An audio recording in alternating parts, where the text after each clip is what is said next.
ಕಪಿಕಟಕಧುರೀಣಃ ಕಾರ್ಮುಕನ್ಯಸ್ತಬಾಣಃ क्षपितदितिजसैन्यः क्षत्रियेष्वग्रगण्यः जलधिरचितसेतुः जानकीतोषहेतुः पथि पथि गुणसान्द्रः पातु मां रामचन्द्रः आपादमौलिपर्यन्तं गुरूणामाकृतिं स्मरेत् तेन विघ्नाः प्रणश्यन्ति सिद्ध्यन्ति च मनोरथाः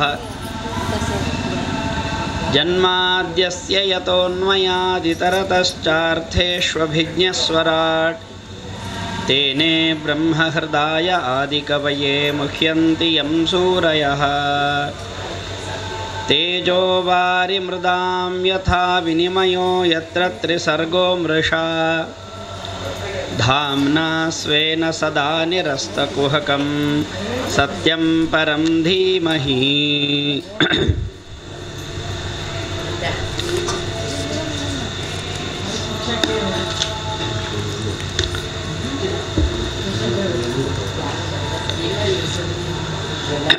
ಪದ್ಮಪುರಾಣದಲ್ಲಿ ಒಂದು ಮಾತನ್ನು ಹೇಳ್ತಾರೆ. ಭಾಗವತದ ಮಹಿಮೆಯನ್ನು ಹೇಳುವಾಗ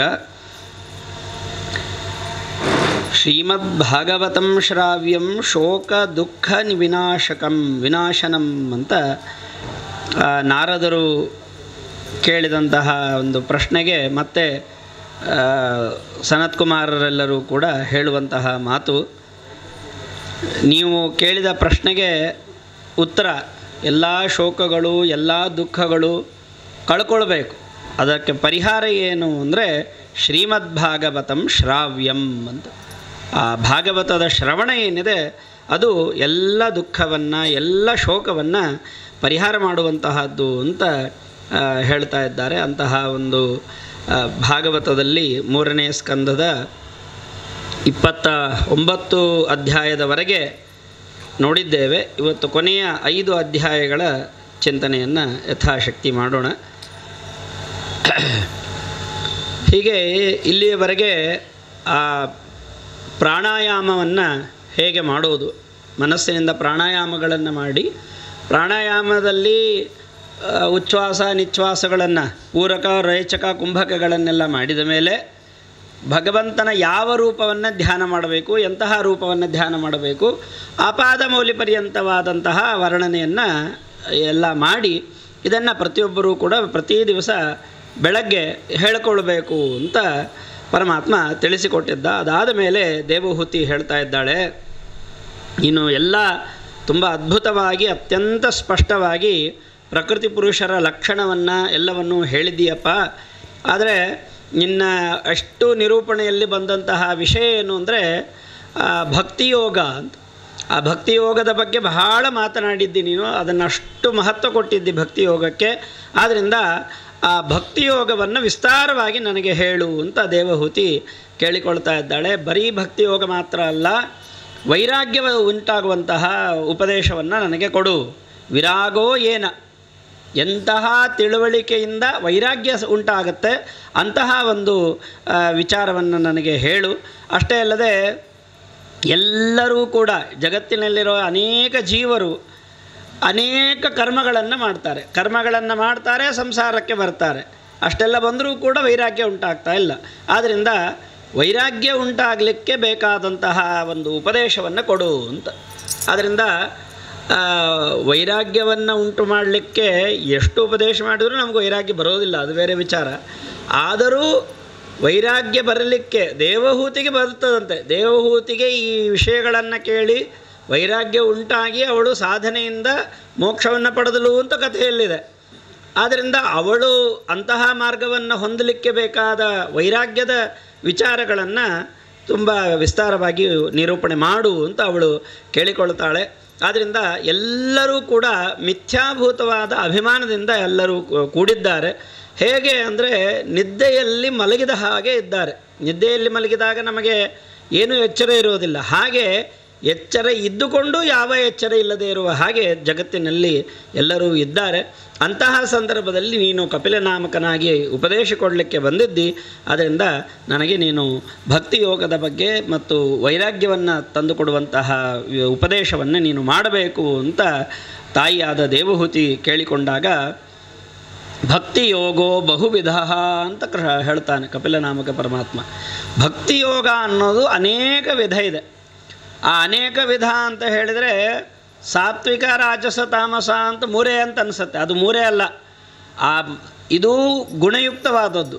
ನಿರ್ಗುಣವಾದ ಗುಣಗಳನ್ನು ಮೀರಿದಂತಹ ಭಕ್ತಿಯೋಗ ಒಂದಿದೆ, ಅದಕ್ಕೂ ಮೀರಿದ ಆತ್ಯಂತಿಕ ಭಕ್ತಿಯೋಗ ಅಂತಿದೆ. ಹೀಗೆ ಅನೇಕ ವಿಧವಾದ ಭಕ್ತಿ ಯೋಗಗಳಿದೆ.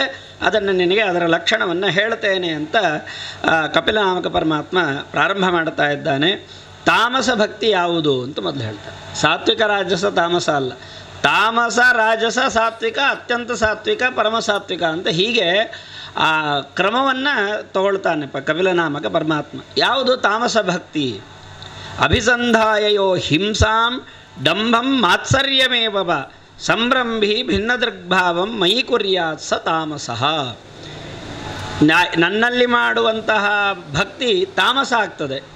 ಎಂತಹದ್ದು ಅಂತ ಹೇಳಿದ್ರೆ, ಭಕ್ತಿಯನ್ನು ಮಾಡ್ತಾರೆ, ಆದರೆ ಭಕ್ತಿಯನ್ನು ಮಾಡ್ತಾ ಮಾಡ್ತಾ ಹಿಂಸೆಯನ್ನು ಡಂಭಾಚಾರವನ್ನು ಇನ್ನೊಬ್ಬರಲ್ಲಿ ಮಾತ್ಸರ್ಯವನ್ನು, ನಮಗೆ ಭಕ್ತಿ ಇರ್ತದೆ ಆದರೆ ಅದರ ಜೊತೆಗೆ ಇವೆಲ್ಲ ಇರ್ತದೆ. ಇವನ್ನೆಲ್ಲ ಮಾಡ್ತಾ ಮಾಡ್ತಾ ಅಷ್ಟೇ ಅಲ್ಲೇ ಭಿನ್ನ ದೃಕ್, ಪರಮಾತ್ಮನಿಗೂ ಅವನ ರೂಪಗಳಿಗೂ ಭೇದವನ್ನು ಕಾಣ್ತಾ ಇರ್ತಾನೆ. ಅಂತಹವನು ಮಾಡುವಂತಹ ನನ್ನಲ್ಲಿ ಮಾಡುವ ಭಕ್ತಿ ಏನಿದೆ ಅದು ತಾಮಸ ಭಕ್ತಿ ಅಂತ ಕರೆಸ್ಕೊಳ್ಳುತ್ತೆ. ಹಾಗಾದರೆ ರಾಜಸ ಯಾವುದು ಅಂದರೆ ವಿಷಯಾನಭಿಸಂಧಾಯ, ಏನೇನೋ ಬೇಡಿಕೆಗಳನ್ನು ಮುಂದೆ ಇಟ್ಟುಕೊಂಡು ಮತ್ತು ಯಶಸ್ಸು ಐಶ್ವರ್ಯ ಇವೆಲ್ಲ ಬೇಕು ಅಂತ ಹೇಳಿಕೊಂಡು ಅರ್ಚಾದವು ಅರ್ಚೆಯೇ ದ್ಯೋಮಾಂ. ಪ್ರತಿಮೆಗಳಲ್ಲಿ ನನ್ನನ್ನು ಯಾರು ಪ್ರತಿಮೆಗಳಲ್ಲಿ ಮಾತ್ರ ಇದ್ದೇನೆ ಅಂದ್ಕೊಂಡು ಯಾರು ಪೂಜಿಸ್ತಾರಲ್ಲ ಅದು ರಾಜಸ ಭಕ್ತಿ. ನಮ್ಮದೇ ಅಂತಹದ್ದು ಅಂತ ನಾವೇ ವಿಭಾಗ ಮಾಡ್ಕೊಳ್ಬೇಕು. ಪರಮಾತ್ಮ ಲಕ್ಷಣಗಳನ್ನು ಹೇಳ್ತಾನೆ, ಇದರಲ್ಲಿ ನಾವೆಲ್ಲಿ ಸೇರ್ತೀವಿ ಅಂತ ನಾವೇ ವಿಚಾರ ಮಾಡಬೇಕು. ಆದ್ದರಿಂದ ಪ್ರತಿಮೆಗಳಲ್ಲಿ ಮಾತ್ರ ಭಗವಂತನ ಸನ್ನಿಧಾನವನ್ನು ವಿಚಾರ ಮಾಡಿ ತುಂಬ ಬೇಡಿಕೆಗಳನ್ನು ಇಟ್ಟು ಮಾಡುವ ಭಕ್ತಿ ಏನಿದೆ ಅದು ರಾಜಸ ಭಕ್ತಿ. ಸಾತ್ವಿಕ ಭಕ್ತಿ ಅಂದರೆ ಯಾವುದು ಅಂದರೆ ಕರ್ಮ ನಿರ್ಹಾರ ಉದ್ದೇಶ್ಯ. ಕರ್ಮ ನಿರ್ಹಾರ ಅಂದರೆ ಪಾಪದ ಕ್ಷಯ, ಪಾಪ ಕಳಿಬೇಕು ಅನ್ನೋ ಅಭಿಪ್ರಾಯದಿಂದ ಪರಮಾತ್ಮನಲ್ಲಿ ಯಜೇತ್ ಯಷ್ಟವ್ಯಂ, ಪರಮಾತ್ಮನನ್ನು ಉದ್ದೇಶಿಸಿಕೊಂಡು ಹೋಮ ಹವನಾದಿಗಳನ್ನು ಮಾಡ್ತಾನೆ, ಪೂಜಾದಿಗಳನ್ನೆಲ್ಲ ಮಾಡ್ತಾನೆ. ಇದು ಅಪೃಥಕ್ ಭಾವ. ಇಲ್ಲಿ ಭಿನ್ನ ದರ್ಶನ ಇಲ್ಲ. ಪರಮಾತ್ಮನಿಗೂ ಅವನ ರೂಪಗಳಿಗೂ ಅಭೇದವನ್ನೇ ಕಾಣ್ತಾ ಇರ್ತಾನೆ. ಇದು ಸಾತ್ವಿಕ ಭಕ್ತಿ ಅಂತ. ಆದರೆ ಇಷ್ಟಕ್ಕೆ ನಿಲ್ಲೋದಿಲ್ಲ ಅಂತ ಹೇಳ್ತಾನೆ. ಇನ್ನೂ ಅದ್ಭುತವಾದಂತಹ ಭಕ್ತಿ ಇದೆ ಅಂತ ಪರಮಾತ್ಮ ಹೇಳ್ತಾನೆ. ಇವೆಲ್ಲ ಸಗುಣ ಭಕ್ತಿಗಳು. ಇವು ಸತ್ವರಜಸ್ಸು ತಮಸ್ಸು ಅನ್ನೋದು ಗುಣಗಳು, ಸಗುಣ ಭಕ್ತಿ ಇದು. ನಿರ್ಗುಣವಾದ ಭಕ್ತಿ ಇದೆ ಅಂತ ಹೇಳ್ತಾನೆ. ಹೇಗಿರ್ತಾರವರು? ಆ ಭಕ್ತಿ ಏನು ಅಂದರೆ ಮದ್ಗುಣ ಶ್ರುತ ಮಾತ್ರೇಣ, ನನ್ನ ಗುಣಗಳನ್ನು ಕೇಳ್ತಾನೆ ಯಾರ ಮನಸ್ಸು ಭಾರೀ ಭಾವುಕವಾಗಿ ಬಿಡ್ತದೋ, ಹೇಗೆ ಗಂಗೆಯ ನೀರು ಹರಿದುಕೊಂಡು ಹೋಗುತ್ತೆ, ರಭಸದಿಂದ ಹರಿದು ಹೋಗಿ ಸಮುದ್ರಕ್ಕೆ ಸೇರುತ್ತೆ. ಹಾಗೆ ನನ್ನ ಗುಣಗಳನ್ನು ಕೇಳ್ತಾ ಯಾರ ಮನಸ್ಸು ನನ್ನಲ್ಲಿ ಬಂದು ಸೇರುತ್ತೋ ಅದು ನಿರ್ಗುಣವಾದ ಭಕ್ತಿ ಅಂತ ಕರೆಸಿಕೊಳ್ಳುತ್ತೆ. ಅದರ ಲಕ್ಷಣ ಏನು ಅಂದರೆ ಅಹೈತುಕಿ, ಏನು ಹೇತುಗಳು ಕಾರಣಗಳಿರುವುದಿಲ್ಲ. ಈ ಕಾರಣಕ್ಕೆ ನಾನು ಭಕ್ತಿಯನ್ನು ಮಾಡ್ತಾ ಇದ್ದೇನೆ ಅಂದರೆ ಅದು ಅಂತಹ ಭಕ್ತಿಯೇ ಇರೋದಿಲ್ಲ. ಅವ್ಯವಹಿತ, ತಡೆನೇ ಇರೋದಿಲ್ಲ, ಯಾವಾಗಲೂ ಇರ್ತದೆ ಅದು ಭಕ್ತಿ. ಅಂತಹದ್ದು ಇದು ನಿರ್ಗುಣವಾದ ಭಕ್ತಿ ಅಂತ ಕರೆಸಿಕೊಳ್ತದೆ. ನಿರ್ಗುಣವಾದ ಭಕ್ತಿಯನ್ನು ಮಾಡೋ ಭಕ್ತರು ಹೇಗಿರ್ತಾರೆ ಅಂದರೆ ಅವರಿಗೆ ನೀವು ಹೋಗಿ ಸಾಲೋಕ್ಯ, ಸಾಮೀಪ್ಯ, ಸಾಯುಜ್ಯ, ಸಾರೂಪ್ಯ ಯಾವ ಮೋಕ್ಷ ಕೊಡ್ತೀನಿ ಅಂದರೂ ಬೇಡ ಅಂತಾರೆ. ದೀಯಮಾನಂ ನ ಗೃಹಂತಿ. ಏನು ಬೇಕಾಗಾದರೆ ವಿನಾ ಮತ್ಸೇವನಂ, ನನ್ನ ಪಾದ ಸೇವೆ ಬಿಟ್ಟು ಬೇರೆ ಏನೂ ಬೇಕು ಅಂತ ಕೇಳೋದಿಲ್ಲ ಅವರು. ಯಾವ ವಿಧವಾದ ಮೋಕ್ಷ ಕೊಡ್ತೀನಿ ಅಂತ ಹೇಳಿದರೂ ಬೇಡ ಅಂತ ಹೇಳ್ತಾರೆ. ಅದು ನಿರ್ಗುಣವಾದ ಭಕ್ತಿ ಅಂತ ಕರೆಸಿಕೊಳ್ಳುತ್ತೆ. ಆದ್ದರಿಂದ ಆತ್ಯಂತಿಕ ಭಕ್ತಿ, ಆ ಆತ್ಯಂತಿಕ ಭಕ್ತಿಯಿಂದ 3 ಗುಣಗಳನ್ನು ಮೀರಿರ್ತಾರೆ ಅವರು. ಅಂತಹ ಭಕ್ತರು ಸತ್ವರಜಸ್ತಮೋ ಗುಣಗಳನ್ನು ಮಾಡುವ ಭಕ್ತಿ ಏನಿದೆ ಅದನ್ನು ಮೀರಿದ ಭಕ್ತಿಯನ್ನು ಅವರು ಮಾಡ್ತಾರೆ. ಅದರಿಂದ ನನ್ನನ್ನು ಅವರು ಹೊಂದುತ್ತಾರೆ ಅಂತ ಕಪಿಲನಾಮಕ ಪರಮಾತ್ಮ ಹೇಳ್ತಾನೆ. ಈ ಭಕ್ತಿ, ನಮಗೆಲ್ಲ ಭಕ್ತಿ ಇದೆ, ಹುಟ್ಟಿದ ಭಕ್ತಿ ಅಭಿವೃದ್ಧಿ ಆಗಬೇಕು, ಬೆಳಿಬೇಕು, ಹೆಚ್ಚೆಚ್ಚಾಗಬೇಕು. ಏನು ಮಾಡಬಹುದು ಅನ್ನಲಿಕ್ಕೆ ಒಂದು ದೊಡ್ಡ ಲಿಸ್ಟನ್ನೇ ಕೊಡ್ತಾನೆ. ಇದನ್ನೆಲ್ಲ ಮಾಡಿದರೆ ಭಕ್ತಿ ಅಭಿವೃದ್ಧಿ ಆಗುತ್ತೆ. ಏನು? ಅನಿಮಿತ್ತವಾಗಿ ಪರಮಾತ್ಮನ ಸೇವೆಯನ್ನು ಮಾಡಬೇಕಂತೆ. ನಮ್ಮ ಧರ್ಮಗಳಿಂದ, ದೊಡ್ಡ ಧರ್ಮಗಳಿಂದ ಎಲ್ಲ ಕ್ರಿಯೆಗಳನ್ನು ಮಾಡಬೇಕು. ಎಲ್ಲಿಯೂ ಹಿಂಸೆಯನ್ನು ಯಾರಿಗೂ ಕೂಡ ಮಾಡಬಾರದು. ಮತ್ತು ಪರಮಾತ್ಮನ ಸನ್ನಿಧಾನ ಯಾವುದಿದೆ, ಅದು ಪ್ರತಿಮೆ ಇರಬಹುದು, ಬ್ರಾಹ್ಮಣರಿರಬಹುದು, ಹೀಗೆ ಯಾವ್ಯಾವುದು ಭಗವಂತನ ಪ್ರತಿಮೆ ಇದೆ ಅದರ ದರ್ಶನ, ಸ್ಪರ್ಶನ, ಪೂಜಾದಿಗಳನ್ನೆಲ್ಲ ಮಾಡಬೇಕು. ನಮಸ್ಕಾರವನ್ನು ಮಾಡಬೇಕು. ಎಲ್ಲ ಭೂತಗಳಲ್ಲೂ ಕೂಡ ಕಾರುಣ್ಯ ಇರಬೇಕು. ಮತ್ತು ಎಲ್ಲಿಯೂ ಕೂಡ ದುಷ್ಟರಲ್ಲಿ ಸಂಘ ಇರಬಾರದು. ಮತ್ತು ಯಾರು ಮಹಜ್ಜನರಿದ್ದಾರೆ ಅವರನ್ನು ಚೆನ್ನಾಗಿ ಗೌರವಿಸಬೇಕು. ಹೀನರು ಅಂತಿದ್ದವರಲ್ಲಿ ಕಾರುಣ್ಯ ಇರಬೇಕು. ಹೀಗೆ ನನಗೆ ಸಮಾನರಾಗೇ ಎಲ್ಲರೂ ಕೂಡ ಇದ್ದಾರೆ ಅಂತ ಎಲ್ಲ ಕಡೆ ಯಮನಿಯಮಾದಿಗಳನ್ನು, ವ್ರತಗಳನ್ನು ಮಾಡುವಂತಹವನಾಗಿರಬೇಕು. ಹೀಗೆ ಅಹಂಕಾರ ಇರಬಾರ್ದು, ಒಳ್ಳೆಯ ಆರ್ಜವ, ರುಜುತನ ಇರಬೇಕು. ಹೀಗೆ ಯಾರು ಇರ್ತಾನೋ ಅಂತಹ ಪುರುಷ ಅವನು ನನ್ನ ಗುಣವನ್ನು ಕೇಳಿದ ಕೂಡಲೇ ನನ್ನಲ್ಲಿ ಅವನಿಗೆ ಅದ್ಭುತವಾದಂತಹ ಭಕ್ತಿ ಉಂಟತ್ತೆ. ಇದು ಭಕ್ತಿಯೋಗ, ಆತ್ಯಂತಿಕ ಭಕ್ತಿಯೋಗ ಅಂತ ಕರೆಸಿಕೊಳ್ಳುತ್ತೆ. ಆದರೆ ಲೋಕದಲ್ಲಿ ಯಾರು ಇದನ್ನು ಮಾಡಲಿಕ್ಕಾಗ್ತಾ ಇಲ್ಲ ಅಂತ ಪರಮಾತ್ಮ ಹೇಳ್ತಾನೆ. ನಾನು ಎಲ್ಲ ಭೂತಗಳಲ್ಲೂ ಇದ್ದೀನಿ. ಅಹಂ ಸರ್ವೇಷು ಭೂತೇಷು ಭೂತಾತ್ಮಾವಸ್ಥಿತ ಸದಾ. ನಾನು ಒಂದು ಕಡೆ ಎರಡು ಕಡೆ ಅಂತಿಲ್ಲ, ಎಲ್ಲ ಕಡೆ ನಾನಿದ್ದೀನಿ. ಆದರೆ ಇದನ್ನು ತಿಳಿಯದೆ, ನಾ ಎಲ್ಲ ಕಡೆ ಇದ್ದೀನಿ ಅಂತ ತಿಳಿಯದೆ ಅಜ್ಞರು ನನ್ನನ್ನು ಒಂದು ಪ್ರತಿಮೆಯಲ್ಲಿ ಮಾತ್ರ ಪೂಜೆಯನ್ನು ಮಾಡ್ತಾರೆ ಅಂತ. ಪ್ರತಿಮೆಯಲ್ಲಿ ಮಾತ್ರ ಮಾಡುವಂತಹ ಪೂಜೆ ಅದು ಸರಿಯಾದದ್ದಲ್ಲ. ಮತ್ತು ಅಷ್ಟೇ ಅಲ್ಲ, ಯಾರು ನನ್ನನ್ನು ಎಲ್ಲ ಕಡೆ ಎಲ್ಲ ಭೂತಗಳಲ್ಲೂ ಇರುವಂತಹ ನನ್ನನ್ನು ಬಿಟ್ಟು ಬರೀ ಪ್ರತಿಮೆಯಲ್ಲಿ ಮೌಢ್ಯದಿಂದ ಮಾಡ್ತಾರೋ ಭಸ್ಮನ್ಯೇವ ಜುಹೋತಿ ಸಹ. ಅಗ್ನಿಯಲ್ಲಿ ಹೋಮ ಮಾಡಬೇಕು, ಭಸ್ಮದಲ್ಲಿ ಹೋಮ ಮಾಡಿದರೆ ಏನೂ ಉಪಯೋಗ ಆಗುವುದಿಲ್ಲ. ಹಾಗೆ ಎಲ್ಲ ಕಡೆ ಇರೋ ನನ್ನನ್ನು ಬಿಟ್ಟು ಪ್ರತಿಮೆಯಲ್ಲಿ ಮಾತ್ರ ಯಾರು ಪೂಜೆ ಮಾಡ್ತಾರೆ ಅವರು ಭಸ್ಮದಲ್ಲಿ ಹೋಮ ಮಾಡಿದ ಹಾಗೆ ಅಂತ. ನಾವು ಯಾರನ್ನಾದರೂ ಜಗತ್ತಿನಲ್ಲಿ ದ್ವೇಷ ಮಾಡೇ ಮಾಡ್ತೇವೆ. ಜಗತ್ತಿನಲ್ಲಿ ಯಾರನ್ನೂ ದ್ವೇಷ ಮಾಡಬಾರ್ದು ಅಂತ ಪರಮಾತ್ಮ ತಿಳಿಸ್ತಾನೆ. ಅವ ಒಂದು ಯುಕ್ತಿಯನ್ನು ಹೇಳ್ತಾನೆ, ನಮಗೆಲ್ಲರಿಗೂ ನಾವು ಅರ್ಥ ಮಾಡ್ಕೊಳ್ಬೇಕು. ದ್ವೇಷ ಮಾಡುವವರೆಲ್ಲ ಅರ್ಥ ಮಾಡಿಕೊಳ್ಬೇಕು. ಏನು? ನಾವು ಇನ್ನೊಬ್ಬರನ್ನೇ ದ್ವೇಷ ಮಾಡ್ತೀವಿ. ಇದು ಭಗವಂತ ಹೇಳಿದ್ದು, ನಾನಲ್ಲ. ಅವನೇ ಹೇಳ್ತಾನೆ. ಏನು ಅಂದರೆ ದ್ವಿಷತಃ ಪರಕಾಯೇ ಮಾಂ ಮಾನಿನೋ ಭಿನ್ನದರ್ಶಿನಃ.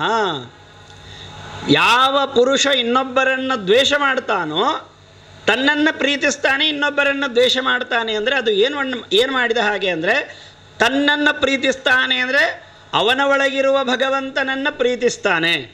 ಇನ್ನೊಬ್ಬರನ್ನು ದ್ವೇಷ ಮಾಡ್ತಾನೆ ಅಂದರೆ ಇನ್ನೊಬ್ಬರ ಒಳಗಿರುವ ನನ್ನನ್ನು ದ್ವೇಷ ಮಾಡ್ತಾನೆ. ಹಾಗಾದರೆ ಇವನಿಗಿನ್ನೂ ಎಲ್ಲ ಕಡೆ ಪರಮಾತ್ಮ ಒಬ್ಬನೇ ಅಂತ ಗೊತ್ತಿಲ್ಲ.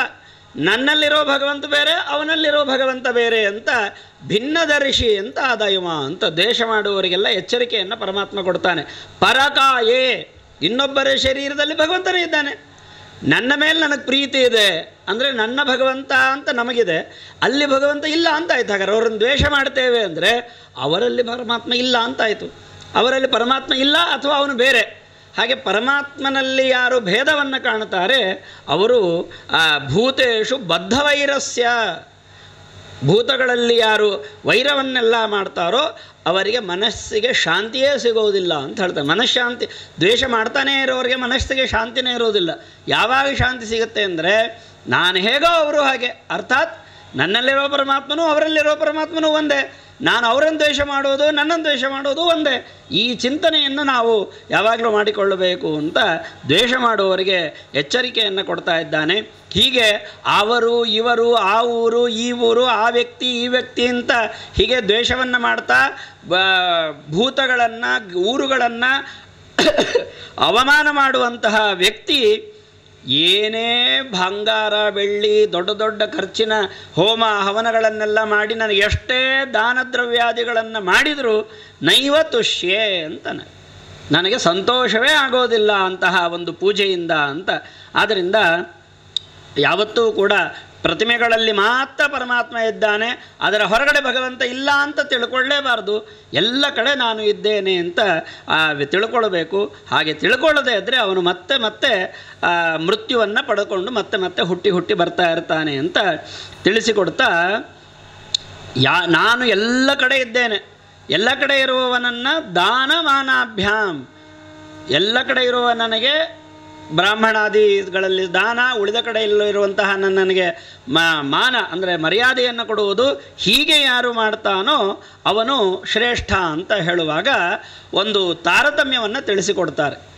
ತಾರತಮ್ಯ ಎಲ್ಲ ಅನಂತ ಜೀವರಾಶಿಗಳಿದೆ, ಅನಂತ ಜೀವರಾಶಿಗಳಲ್ಲಿ ಹೇಗೆ ತಾರತಮ್ಯ ಹೇಳೋದು ಅಂದರೆ ಪ್ರಧಾನವಾಗಿ ಒಂದು ಹೈಲೈಟ್ಸ್ ಕೊಡ್ತಾರೆ. ಯಾರಿಗಿಂತ ಯಾರು ಶ್ರೇಷ್ಠ, ಯಾರಿಗಿಂತ ಯಾರು ಶ್ರೇಷ್ಠ. ಜೀವ ಶ್ರೇಷ್ಠ ಅಜೀವಾನಾಂ, ಜೀವವೇ ಇಲ್ಲದೇ ಇರುವ ಜಡಕ್ಕಿಂತ ಜೀವ ಇರುವಂತಹವರು ಶ್ರೇಷ್ಠ. ತತಃ ಪ್ರಾಣಭೃತ ಶುಭೆ, ಜೀವ ಇರುವವರಲ್ಲೂ ಕೂಡ ಸ್ಥಾವರ ಜಂಗಮ ಅಂತಿದೆ, ಗಿಡ ಮರಗಳು ಅವೆಲ್ಲ ಜೀವ ಇರುವವೇ, ಆದರೆ ಪ್ರಾಣಭೃತ, ಪ್ರಾಣ ಇಲ್ಲ ಅವರಲ್ಲಿ ಅಂತ. ಜೀವ ಇದೆ, ಪ್ರಾಣ ಇಲ್ಲ, ಆದ್ದರಿಂದ ಸ್ಥಾವರಕ್ಕಿಂತ ಜಂಗಮ ಶ್ರೇಷ್ಠ. ತತಸ್ಸಚಿತ್ತಾಹ ಪ್ರವರಾಹ, ಅದರಲ್ಲೂ ಕೂಡ ವಿವೇಕ ಇರೋರು ಅಂದರೆ ವಿವೇಕ ಇಲ್ಲದೇ ಇರುವಂತಹ ಪ್ರಾಣಿಗಳಿಗಿಂತ ವಿವೇಕ ಇರುವವರು ಶ್ರೇಷ್ಠ. ಅದರಲ್ಲೂ ವಿವೇಕ ಅಲ್ಲ, ಚಿತ್ತ, ಮನಸ್ಸು. ಗಿಡ ಮರಗಳಿಗೆ ಮನಸ್ಸೇ ಇಲ್ಲ, ಪ್ರಾಣಿಗಳಿಗೆ ಮನಸ್ಸಿದೆ. ಮನಸ್ಸಿರುವಂತಹ ಪ್ರಾಣಿಗಳು ಶ್ರೇಷ್ಠ. ಆ ಪ್ರಾಣಿಗಳಲ್ಲಿ ಎಷ್ಟು ವಿಧ ಇದೆಯಲ್ಲ ಅದನ್ನೆಲ್ಲ ಸಂಗ್ರಹ ಮಾಡಿ ಹೇಳ್ತಾರೆ. ಅದರಲ್ಲೂ ಕೂಡ ಇಂದ್ರಿಯ ವೃತ್ತಯ, ಒಂದೊಂದು ಇಂದ್ರಿಯದಿಂದ ಕೆಲಸ ಮಾಡುವಂತಹ ಪ್ರಾಣಿಗಳಿವೆ. ಅದರಲ್ಲಿ ಸ್ಪರ್ಶದಿಂದ ಕೆಲಸ ಮಾಡುವಂತಹ ಪ್ರಾಣಿಗಳು ಅವುಗಳು ಶ್ರೇಷ್ಠ.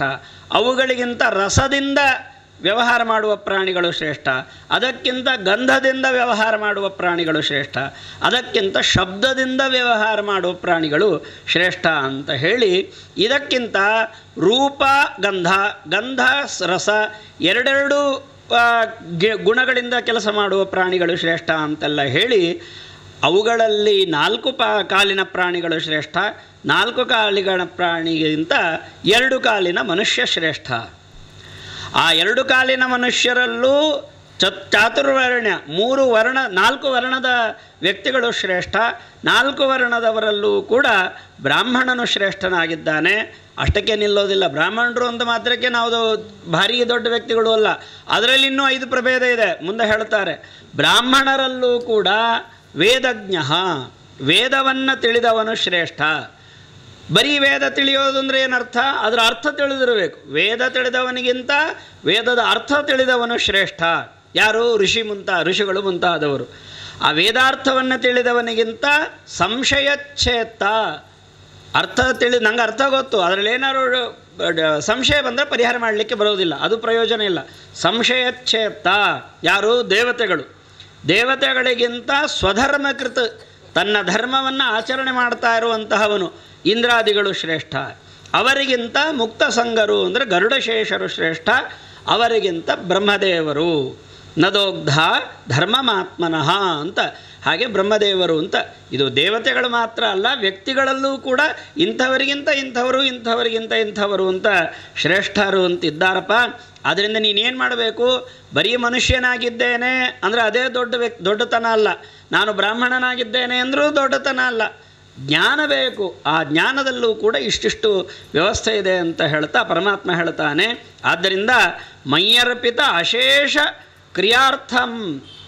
ಕ್ರಿಯಾರ್ಥಮತಿರಿಹಿ ನರಹ, ಯಾರು ನನ್ನಲ್ಲೇ ಎಲ್ಲ ಪದಾರ್ಥಗಳನ್ನು ಸಮರ್ಪಣೆಯನ್ನು ಮಾಡಿರ್ತಾನೋ, ನನಗೋಸ್ಕರ ಎಲ್ಲವನ್ನ ತ್ಯಾಗ ಮಾಡಿರ್ತಾನೋ, ಅಂತಹನಿಗಿಂತ ಉತ್ತಮನಾದ ವ್ಯಕ್ತಿ ಯಾರೂ ಇಲ್ಲ. ಇದು ಬ್ರಹ್ಮದೇವರಿಗಿಂತ ಮೇಲೆ ಅನ್ನೋ ರೀತಿಯಲ್ಲಿ ಅಂತಹ ಭಕ್ತನನ್ನು ಹೊಗಳ್ತಾ ಇರುವಂತಹ ಮಾತು.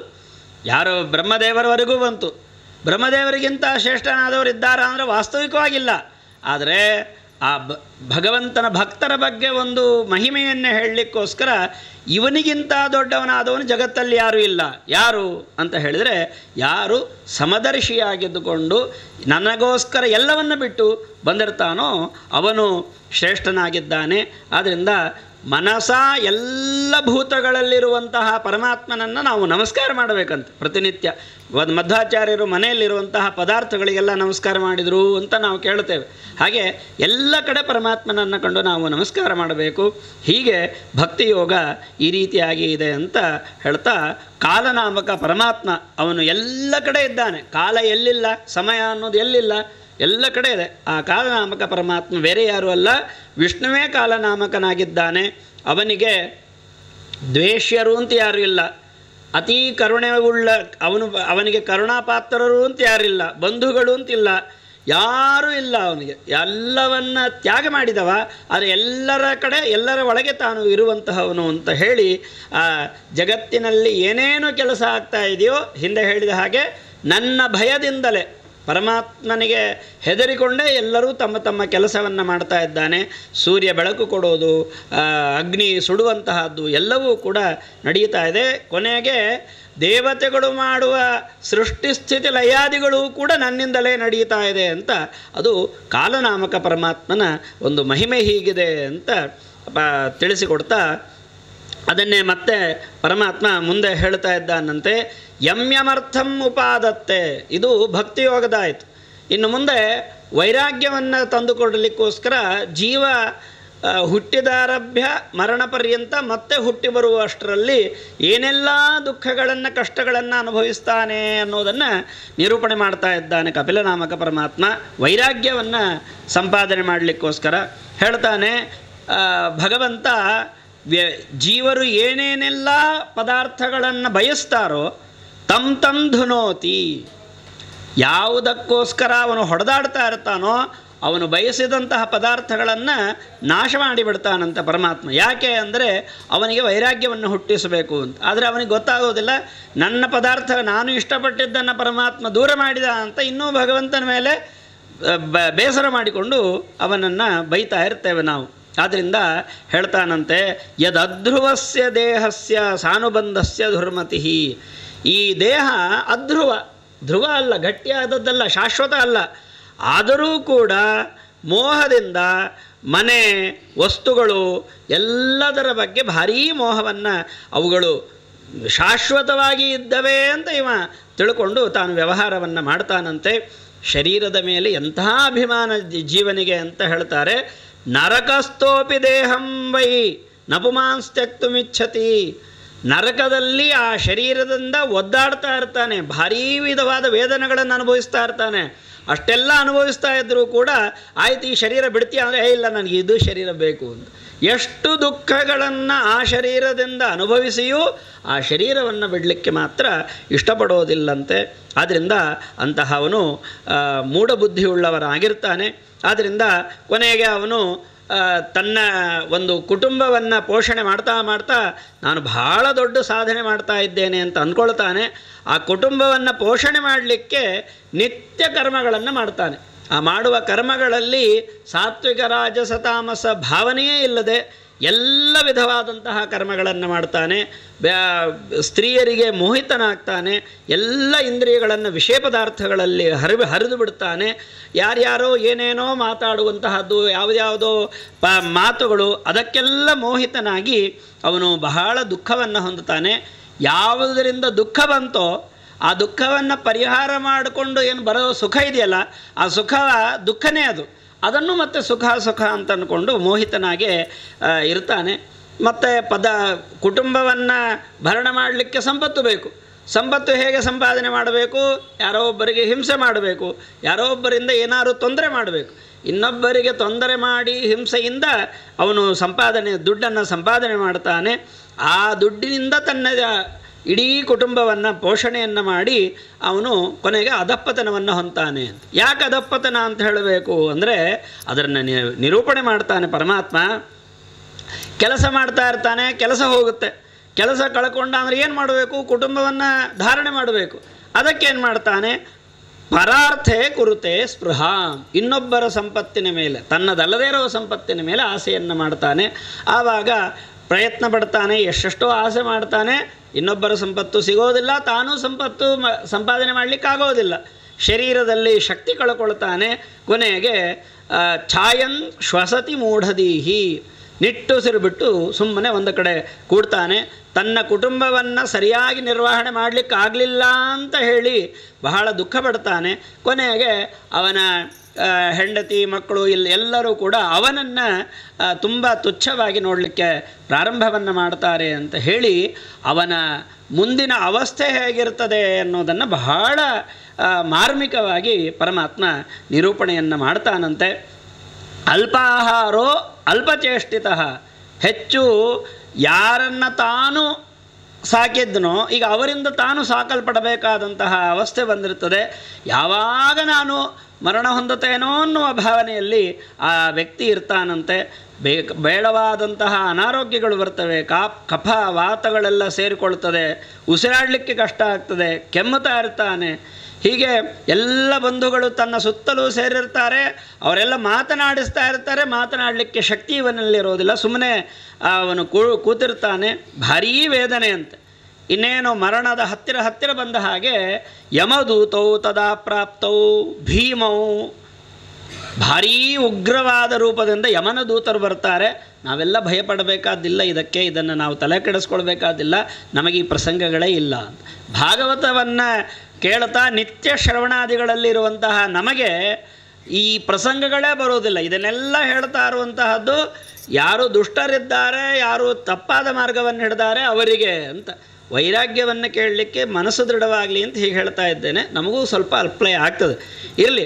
ಆದ್ದರಿಂದ ಮನೋದಾರ್ಢ್ಯಕ್ಕೋಸ್ಕರ ಇದನ್ನು ನಮಗಲ್ಲ ಅಂದ್ಕೊಂಡ್ರೆ ಕೇಳಲಿಕ್ಕೆ ಸ್ವಲ್ಪ ಆರಾಮಾಗಿರ್ತದೆ. ಆಮೇಲೆ ನಮಗಿದು ಯಾವುದು ಅಪ್ಲೈ ಆಗುತ್ತೆ ಆಗಲ್ಲ ಅನ್ನೋದನ್ನು ನಾವೇ ವಿಚಾರ ಮಾಡಬೇಕು. ಹಾಗೆ ಯಮದೂತರು ಬಂದಿದ್ದಾರಂತೆ, ಅವರ ಆ ಜೀವಿಯ ಮುಂದೆ ಬಂದು ನಿಂತಿದ್ದಾರೆ. ಬಹಳ ಹೆದರ್ಕೊಳ್ತಾನಂತೆ ಆ ಯಮದೂತರ ಉಗ್ರ ರೂಪವನ್ನು ನೋಡಿ. ಅಲ್ಲಿ ಬಹಳ ಹೆದರ್ಕೊಂಡು ಅವನನ್ನು ಎಳ್ಕೊಂಡು ಹೋಗ್ತಾರಂತೆ. ಆ ಎಳ್ಕೊಂಡು ಹೋಗೋದು ಬಹಳ ಘೋರವಾಗಿ ಎಳ್ಕೊಂಡು ಹೋಗ್ತಾರೆ. ಬಹಳ ದುಃಖಿತನಾಗ್ತಾ ಇದ್ದಾನಂತೆ, ಹೊಡಿತಾ ಇರ್ತಾರಂತೆ. ಆ ಹೋಗುವ ದಾರಿ ಎಷ್ಟು ದೂರದ್ದು ಅಂದರೆ 99 ಯೋಜನ ದೂರ. ಆ 99 ಯೋಜನ ದೂರದ ಮಾರ್ಗವನ್ನು 2-3 ಮುಹೂರ್ತಗಳಲ್ಲಿ ಕರ್ಕೊಂಡು ಹೋಗ್ತಾರಂತೆ.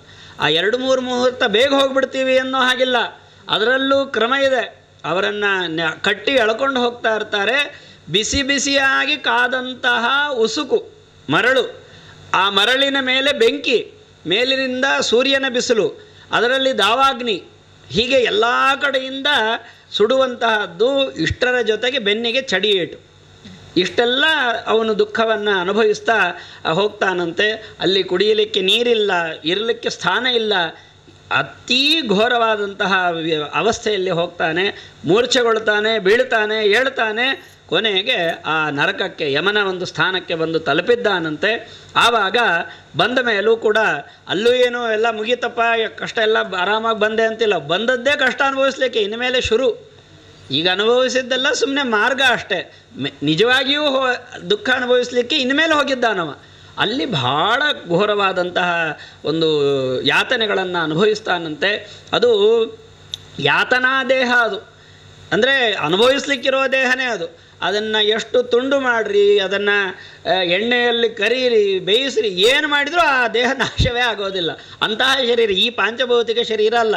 ಆದ್ದರಿಂದ ಆ ಶರೀರವನ್ನು ಎಣ್ಣೆಯಲ್ಲಿ ಕಾಯಿಸ್ತಾರಂತೆ, ಯಾರ್ಯಾರೋ ಶರೀರವನ್ನು ಬಂದು ತಿಂದು ಹೋಗ್ತಾರಂತೆ. ವಿಚಿತ್ರವಾದ ಯಾತನೆಗಳನ್ನು ಮಾಡ್ತಾರಂತೆ. ದೇಹದ ಅವಯವಗಳನ್ನು ತುಂಡು ಮಾಡ್ತಾರೆ. ಹೌದೌದು, ಇನ್ನು ಅದರದ್ದು ಸುಮ್ಮನೆ ಸಣ್ಣ ಸಂಕ್ಷಿಪ್ತ ಭಾಗ ಅಷ್ಟೇ ಇದು. ಆ ಶರೀರವನ್ನು ತುಂಡು ಮಾಡ್ತಾರಂತೆ. ಅದನ್ನೆಲ್ಲ ವಿಚಿತ್ರವಾಗಿ ಅನುಭವಿಸುವ ಹಾಗೆ ಮಾಡ್ತಾರೆ. ಇದು ಎಲ್ಲ ಯಾತನೆಗಳು. ಏತನ್ನ ಮಧ್ಯೆ ಅವನು ತಾನು ಎಳ್ಕೊಂಡು ಬರಬೇಕಾದ್ರೆ ತಾನು ಮಾಡಿದ ಕರ್ಮಗಳನ್ನೆಲ್ಲ ನೆನಪು ಮಾಡ್ಕೊಳ್ತಾ ಬರ್ತಾನಂತೆ. ಓ, ನಾನು ಈ ಥರ ಮಾಡಿದೆ ಅದಕ್ಕೆ ಹಿಂಗಾಯಿತು, ಈ ಥರ ಮಾಡಿದೆ ಅದಕ್ಕೆ ಹಿಂಗಾಯಿತು ಅಂತ. ಮತ್ತು ನಾವು ಈಗ ಈ ಅವಸ್ಥೆಯಲ್ಲಿದ್ದಾಗೆಲ್ಲ ಪ್ರಾಣಿ ಪಶು ಪಕ್ಷಿಗಳನ್ನೆಲ್ಲ ನಾವು ಕೊಂದಿರ್ತೀವಿ ಅಂತ. ಆ ಎಲ್ಲವೂ ಪ್ರತೀಕಾರಕ್ಕೆ ಅಲ್ಲಿ ಬರ್ತಾವಂತೆ. ನೀ ನನ್ನನ್ನು ಕೊಂದೆಲ್ಲ ತಗೋ ಅಂತ ಅಲ್ಲಿ ಬಂದು ಕಚ್ಚೋದು, ಹಿಂಸೆ ಮಾಡೋದು ಅಲ್ಲಿ ಆಗ್ತಾ ಇರ್ತದೆ ಅಂತ ಹೇಳ್ತಾ ಇದ್ದಾಗ ಕೊನೆಗೆ ಹೇಳ್ತಾನಂತೆ, ಇದು ಗಂಡು ಹೆಣ್ಣು ಪುರುಷ ಸ್ತ್ರೀ ಅಂತಿಲ್ಲ, ಎಲ್ಲರಿಗೂ ಈ ಅವಸ್ಥೆ ಇದ್ದದ್ದೇ ಅಂತ. ಕೊನೆಗೆ ಕಪಿಲನಾಮಕ ಪರಮಾತ್ಮ ಹೇಳ್ತಾನೆ, ಅತ್ರೈವ ನರಕ ಸ್ವರ್ಗ ಇಹ ಮಾತಃ ಪ್ರಚಕ್ಷತೆ. ಸ್ವರ್ಗ ನರಕಗಳು ಎಲ್ಲೋ ದೂರ ಇದೆ ಅಂತಲ್ಲ, ಇಲ್ಲೇ ಸ್ವರ್ಗ ಇಲ್ಲೇ ನರಕ, ಅಷ್ಟು ವಿಧವಾದಂತಹ ಒಂದು ದುಃಖಗಳು ಇಲ್ಲಿ ಆಗ್ತಾ ಇದೆ. ಆದ್ದರಿಂದ ಇಂತಹ ಒಂದು ಶರೀರವನ್ನು ಅವನು ಬಿಡಬೇಕು ಅಂತ ಅಂದುಕೊಂಡ್ರೂ ಕೂಡ ಬಿಡಲಿಕ್ಕೆ ಆಗ್ತಾ ಇರೋದಿಲ್ಲ. ಕೊನೆಗೆ ಅವನು ಸಾಧನೆ ಆ ಶರೀರದಲ್ಲಿ ಅನುಭವಿಸಬೇಕಾದ್ದೆಲ್ಲ ಅನುಭವಿಸಿದ ಮೇಲೆ ಭಾರಿ ಅಧರ್ಮದಿಂದ ಅವನು ಇದ್ದ ಅಂದರೆ ಮತ್ತೆ ಅದಕ್ಕಿಂತ ತಾಮಿಸ್ರ ಅಂಧತಾಮಿಸ್ರ ಆದಿ ಲೋಕಗಳಿಗೆ ಅವನು ಹೋಗಬೇಕಾಗತ್ತೆ. ಹೀಗೆ ಎಲ್ಲವನ್ನ ಅನುಭವಿಸಿದ ಮೇಲೆ ಮತ್ತೆ ಅವನು ಹುಟ್ಟಲಿಕ್ಕೆ ಸಿದ್ಧನಾಗಿ ಬರ್ತಾನೆ. ಕರ್ಮಗಳು ಮುಗಿದಿಲ್ಲ ಅಂದರೆ ಅನುಭವಿಸೋದು ಬರೋದು, ನರಕಕ್ಕೋಗಿ ದುಃಖ ಅನುಭವಿಸೋದು, ಭೂಮಿಗೆ ಬರೋದು, ಸಾಧನೆ ಮಾಡಿದರೆ ಮತ್ತೆ ಸ್ವರ್ಗಕ್ಕೆ ಹೋಗೋದು, ಸುಖ ಅನುಭವಿಸೋದು, ಬರೋದು, ಮತ್ತೆ ಕಷ್ಟ ಮಾಡಿದರೆ ಹೀಗೆ ಸ್ವರ್ಗ ನರಕ ಭೂಮಿ, ಸ್ವರ್ಗ ನರಕ ಭೂಮಿ ಅಂತ ತಿರುಗಾಡ್ತಾನೇ ಇರೋದು. ಅವನು ಹುಟ್ಟುವಾಗ ಹೇಗಿರ್ತದೆ ಅಂತ ಹೇಳ್ತಾರೆ. ಅವನು ತನ್ನ ಕರ್ಮ ಮತ್ತು ಪರಮಾತ್ಮನ ಒಂದು ಪ್ರೇರಣೆಯಿಂದ ಅವನ ಸೃಷ್ಟಿ ಪ್ರಾರಂಭ ಆಗಬೇಕಾಗಿದೆ. ಪುರುಷನ ಶರೀರದಿಂದ ಸ್ತ್ರೀ ಶರೀರವನ್ನು ಪ್ರವೇಶ ಮಾಡ್ತಾನೆ. ಅವನ ಅಭಿವೃದ್ಧಿ ಬೆಳವಣಿಗೆ ಹೇಗಾಗತ್ತೆ ಅಂತ ಹೇಳ್ತಾರೆ. ಒಂದು ರಾತ್ರಿ ಅವರು ಆಗುವ ಅಷ್ಟಕಾಲಕ್ಕೆ ಕಲಿಲ ಅನ್ನುವ ರೂಪವನ್ನು ಹೊಂದುತ್ತಾನಂತೆ. 5 ರಾತ್ರಿಗೆ ಬುದ್ಬುದ ಅನ್ನುವ ರೂಪವನ್ನು ಹೊಂತಾನೆ. 10 ದಿನಕ್ಕೆ ಕರ್ಕಂದು ಅಂತ, ಈ ಬೋರೆಹಣ್ಣು ಅಂತಾರಲ್ಲ, ಅದು ಅದರ ಹಾಗೆ ಸ್ವಲ್ಪ ಗಟ್ಟಿ ಆಗತ್ತಂತೆ ಆ ಒಂದು ಪದಾರ್ಥ. ಆಮೇಲೆ ಇದು ಮನುಷ್ಯನೇ ಅಂತಿಲ್ಲಲ್ಲ, ಯಾವುದಾದ್ರೂ ಹಾವು ಕೀಟ ಈ ಥರ ಎಲ್ಲ ಇದ್ದರೆ ಮೊಟ್ಟೆಯಾಗಿ ಹೋಗ್ತಾನೆ, ಇಲ್ಲದೆ ಹೋದರೆ ಹಾಗೇ ತಾಯಿಯ ಗರ್ಭದಲ್ಲಿ ಬೆಳೆಯಲಿಕ್ಕೆ ಪ್ರಾರಂಭ ಮಾಡ್ತಾನೆ. ಹೀಗೆ ಅದಾದ ಮೇಲೆ ಮಾಸೇ ನತು ಶಿರಹ, 1 ತಿಂಗಳಿಗೆ ತಲೆ ಅವನಿಗೆ ಉಂಟಾಗ್ತಾ ಇದೆ, ಅದರ ಜೊತೆಗೆ ಕೈಕಾಲುಗಳ ನಿರ್ಮಾಣ ಆಗ್ತಾ ಇದೆ. ಇನ್ನು ನಖಲೋಮಾಸ್ತಿ ಚರ್ಮಾಣಿ, ಕೂದಲುಗಳು ಉಗುರುಗಳು ಅವೆಲ್ಲ ಆವಾಗ ಪ್ರಾರಂಭವಾಗ್ತಾ ಇದೆ 2ನೆಯ ತಿಂಗಳಿಗೆ. 3ನೆಯ ತಿಂಗಳಿಗೆ ಗಂಡು ಹೆಣ್ಣು ಅನ್ನುವಂತಹದ್ದು ನಿರ್ಧಾರವಾಗ್ತಾ ಇದೆ. 4ನೆಯ ತಿಂಗಳಿಗೆ ಸಪ್ತಧಾತುಗಳು, ಹಸಿವೆ ಬಾಯಾರಿಕೆಗಳು. 6ನೆಯ ತಿಂಗಳಿಗೆ ಆ ಜರಾಯು ಅನ್ನುವಂತಹ ಒಂದು ಅವನಿಗೆ ಆವರಣ ಅಲ್ಲಿ ಉಂಟಾಗ್ತಾ ಇದೆ. ಆವಾಗ ದಕ್ಷಿಣಕ್ಕೆ ಅವನು ತಿರುಗಿಕೊಳ್ತಾ ಇದ್ದಾನಂತೆ. 7ನೆಯ ತಿಂಗಳು ಬಂದಾಗ ಗತಾನಿ ಸ್ಮರತೆ ಋಷಿ, ಜ್ಞಾನಿಯಾದವರಿಗೆ ಮಾತ್ರ ಈ ವ್ಯವಸ್ಥೆ ಇದೆ. ಜ್ಞಾನಿಯಾದಂತಹವನಾಗಿದ್ದರೆ ಅವನು ತಾನು ಕಳೆದು ಹೋದದ್ದೆಲ್ಲ ವಿಚಾರ ಮಾಡಿಕೊಳ್ತಾನಂತೆ. ಪರಮಾತ್ಮ ಜ್ಞಾನವನ್ನು ಕೊಡ್ತಾನಂತೆ. ಆ ಜ್ಞಾನವನ್ನು ಕೊಟ್ಟಾಗ ಬಹಳ ದುಃಖ ಪಡ್ತಾನಂತೆ. ಅಲ್ಲಿ ಆ ಒಂದು ಅವಸ್ಥೆಯಲ್ಲಿ ನಾನು ಯಾವ ಕಾರಣದಿಂದ ಹೀಗೆ ಈ ಒಂದು ಬಂಧನಕ್ಕೆ ಬಂದೆ ಅಂತ ಅವನು ಸ್ಮರಣೆ ಮಾಡಿಕೊಳ್ತಾನಂತೆ. ಆ ತಾಯಿಯ ಗರ್ಭದ ಒಳಗೂ ಕೂಡ ವಿಚಿತ್ರವಾದ ಹಿಂಸೆಯೇ ಅಂತ ಅವನಿಗೆ. ಯಾಕೆ ಅಂತಂದರೆ ಅಲ್ಲಿಯೂ ಕೂಡ ಮಲಮೂತ್ರಾದಿಗಳಿದೆ, ಅಲ್ಲಿಯೂ ಕ್ರಿಮಿಗಳಿರ್ತವೆ. ಕ್ರಿಮಿಗಳೆಲ್ಲ ಅವನನ್ನು ಶರೀರವನ್ನು ಚುಚ್ಚುತ್ತಾ ಇರ್ತವೆ, ಕಚ್ಚುತ್ತಾ ಇರ್ತವೆ, ಏನೂ ಅಲಗಾಡ್ಲಿಕ್ಕಾಗೋದಿಲ್ಲ, ಕೈಕಾಲ ಆಡಿಸೋದಕ್ಕಾಗೋದಿಲ್ಲ. ಅಂತಹ ಅವಸ್ಥೆಯಲ್ಲಿ ಅವನಿರ್ತಾನೆ. ತಾಯಿ ಉಪ್ಪು ಹುಳಿ ಖಾರ ಸಿಹಿ ಕಹಿ ಎಲ್ಲನೂ ತಿಂತಾಳೆ. ಆ ಎಲ್ಲವೂ ಇವನಿಗೂ ಬರ್ತದೆ. ಅದರಿಂದ ಅವನು ತುಂಬ ಒಳಗಡೆ ಬಹಳ ಕಷ್ಟಪಡ್ತಾನಂತೆ. ಹೀಗೆ ತನ್ನ ಶರೀರವನ್ನು ಅಲಗಾಡಿಸ್ಲಿಕ್ಕಾಗೋದಿಲ್ಲ. ಲಬ್ಧ ಸ್ಮೃತಿರ್ ದೈವಾತ್, ಭಗವಂತನ ಅನುಗ್ರಹದಿಂದ ಅವನು ಸ್ಮರಣೆಯನ್ನು ಪಡ್ಕೊಳ್ತಾನಂತೆ. ಏನು ಕರ್ಮ ಜನ್ಮ ಶತೋದ್ಭವಂ, ಹಿಂದಿನ 100 ಜನ್ಮಗಳಲ್ಲಿ ಏನೇನು ಮಾಡಿದ್ದ ಅಂತ ಎಲ್ಲವನ್ನು ಪರಮಾತ್ಮ ಅವನಿಗೆ ಸ್ಮರಣೆಯನ್ನು ತಂದು ಕೊಡ್ತಾನಂತೆ. ಗರ್ಭದಲ್ಲಿ ಏನು ಸುಖ ಇದೆ ಅಂತ ಪರಮಾತ್ಮ ಹೇಳ್ತಾ ಇದ್ದಾನೆ. ಹೀಗೆ ಭಗವಂತನ ಅನುಗ್ರಹದಿಂದ ಸ್ಮರಣೆಯನ್ನು ಪಡ್ಕೊಂಡ ಜೀವ ಆ ಪರಮಾತ್ಮನನ್ನು, ಗರ್ಭಸ್ಥನಾದ ಪರಮಾತ್ಮನನ್ನು ಸ್ತೋತ್ರ ಮಾಡ್ತಾನಂತೆ. ಇದನ್ನು ಗರ್ಭದಲ್ಲಿ ಜೀವ ಮಾಡುವಂತಹ ಜೀವ ಪರಮಾತ್ಮನ ಸ್ತೋತ್ರವನ್ನು ಮಾಡ್ತಾ ಇದ್ದಾನೆ. ಹೇಳ್ತಾನೆ, ಪರಮಾತ್ಮ ನಿನ್ನನ್ನು ಶರಣಾಗತರಾದರೆ ನಮಗೆ ಯಾವ ದುಃಖವೂ ಇಲ್ಲ, ಯಾವ ಭಯವೂ ಇಲ್ಲ. ಆದ್ದರಿಂದ ನಿನ್ನನ್ನೇ ಶರಣಾಗತನಾಗಿದ್ದೇನೆ. ನೀನು ನನ್ನ ಜೊತೆಗಿದ್ದಿ, ನಾನು ಕಷ್ಟ ಅನುಭವಿಸ್ತಾ ಇದ್ದೇನೆ. ಪಂಚಮಹಾಭೂತಗಳ ಶರೀರದಲ್ಲಿ ಗರ್ಭದಲ್ಲಿ ತುಂಬ ಕಷ್ಟಪಡ್ತಾ ನಾ ಇದ್ದೇನೆ. ಆದರೆ ನನ್ನ ಜೊತೆಗೆ ನೀನು ಇದ್ದಿ. ನಿನಗೆ ಯಾವ ದುಃಖಗಳಿಲ್ಲ, ಕಷ್ಟಗಳಿಲ್ಲ, ಏನೂ ಲೇಪವೂ ಇಲ್ಲ. ಇಬ್ಬರೂ ಒಂದೇ ಕಡೆ ಇದ್ದೀವಿ. ಆದರೆ ನಾ ಕಷ್ಟಪಡ್ತಾ ಇದ್ದೇನೆ, ನೀನು ನಿನ್ನ ಮಾಯೆಯಿಂದ ಎಲ್ಲವನ್ನ ಮೀರಿ ನಿಂತಿದ್ದಿ, ನಿನ್ನ ಮಹಿಮೆ ಅದ್ಭುತವಾದದ್ದು, ಅಂತಹ ನಿನಗೆ ನಮಸ್ಕಾರ ಅಂತ ಅವನು ಹೇಳ್ತಾ ಇದ್ದಾನೆ. ಯನ್ಮಾಯೆಯೋರು ಗುಣಕರ್ಮ ನಿಬಂಧನೆಸ್ಮಿನ್ ಸಾಂಸಾರಿಕೆ ಪತಿ ಚರನ್ಸ್ತದತಿಶ್ರಮೇಣ ನಷ್ಟ ಸ್ಮೃತಿ. ನಾನು ಎಲ್ಲ ಸ್ಮರಣೆಯನ್ನು ಕಳ್ಕೊಂಡು ಹೀಗೆ ತಿರುಗಾಡ್ತಾ ಇದ್ದೆ. ದೊಡ್ಡ ಮಹಾಜನರ ಅನುಗ್ರಹ ಇರಲಿಲ್ಲ. ಕೊನೆಗೆ ನೀನೇ ನನಗೆ ಗರ್ಭದಲ್ಲಿ ಜ್ಞಾನವನ್ನು ಕೊಟ್ಟಿದ್ದೆ.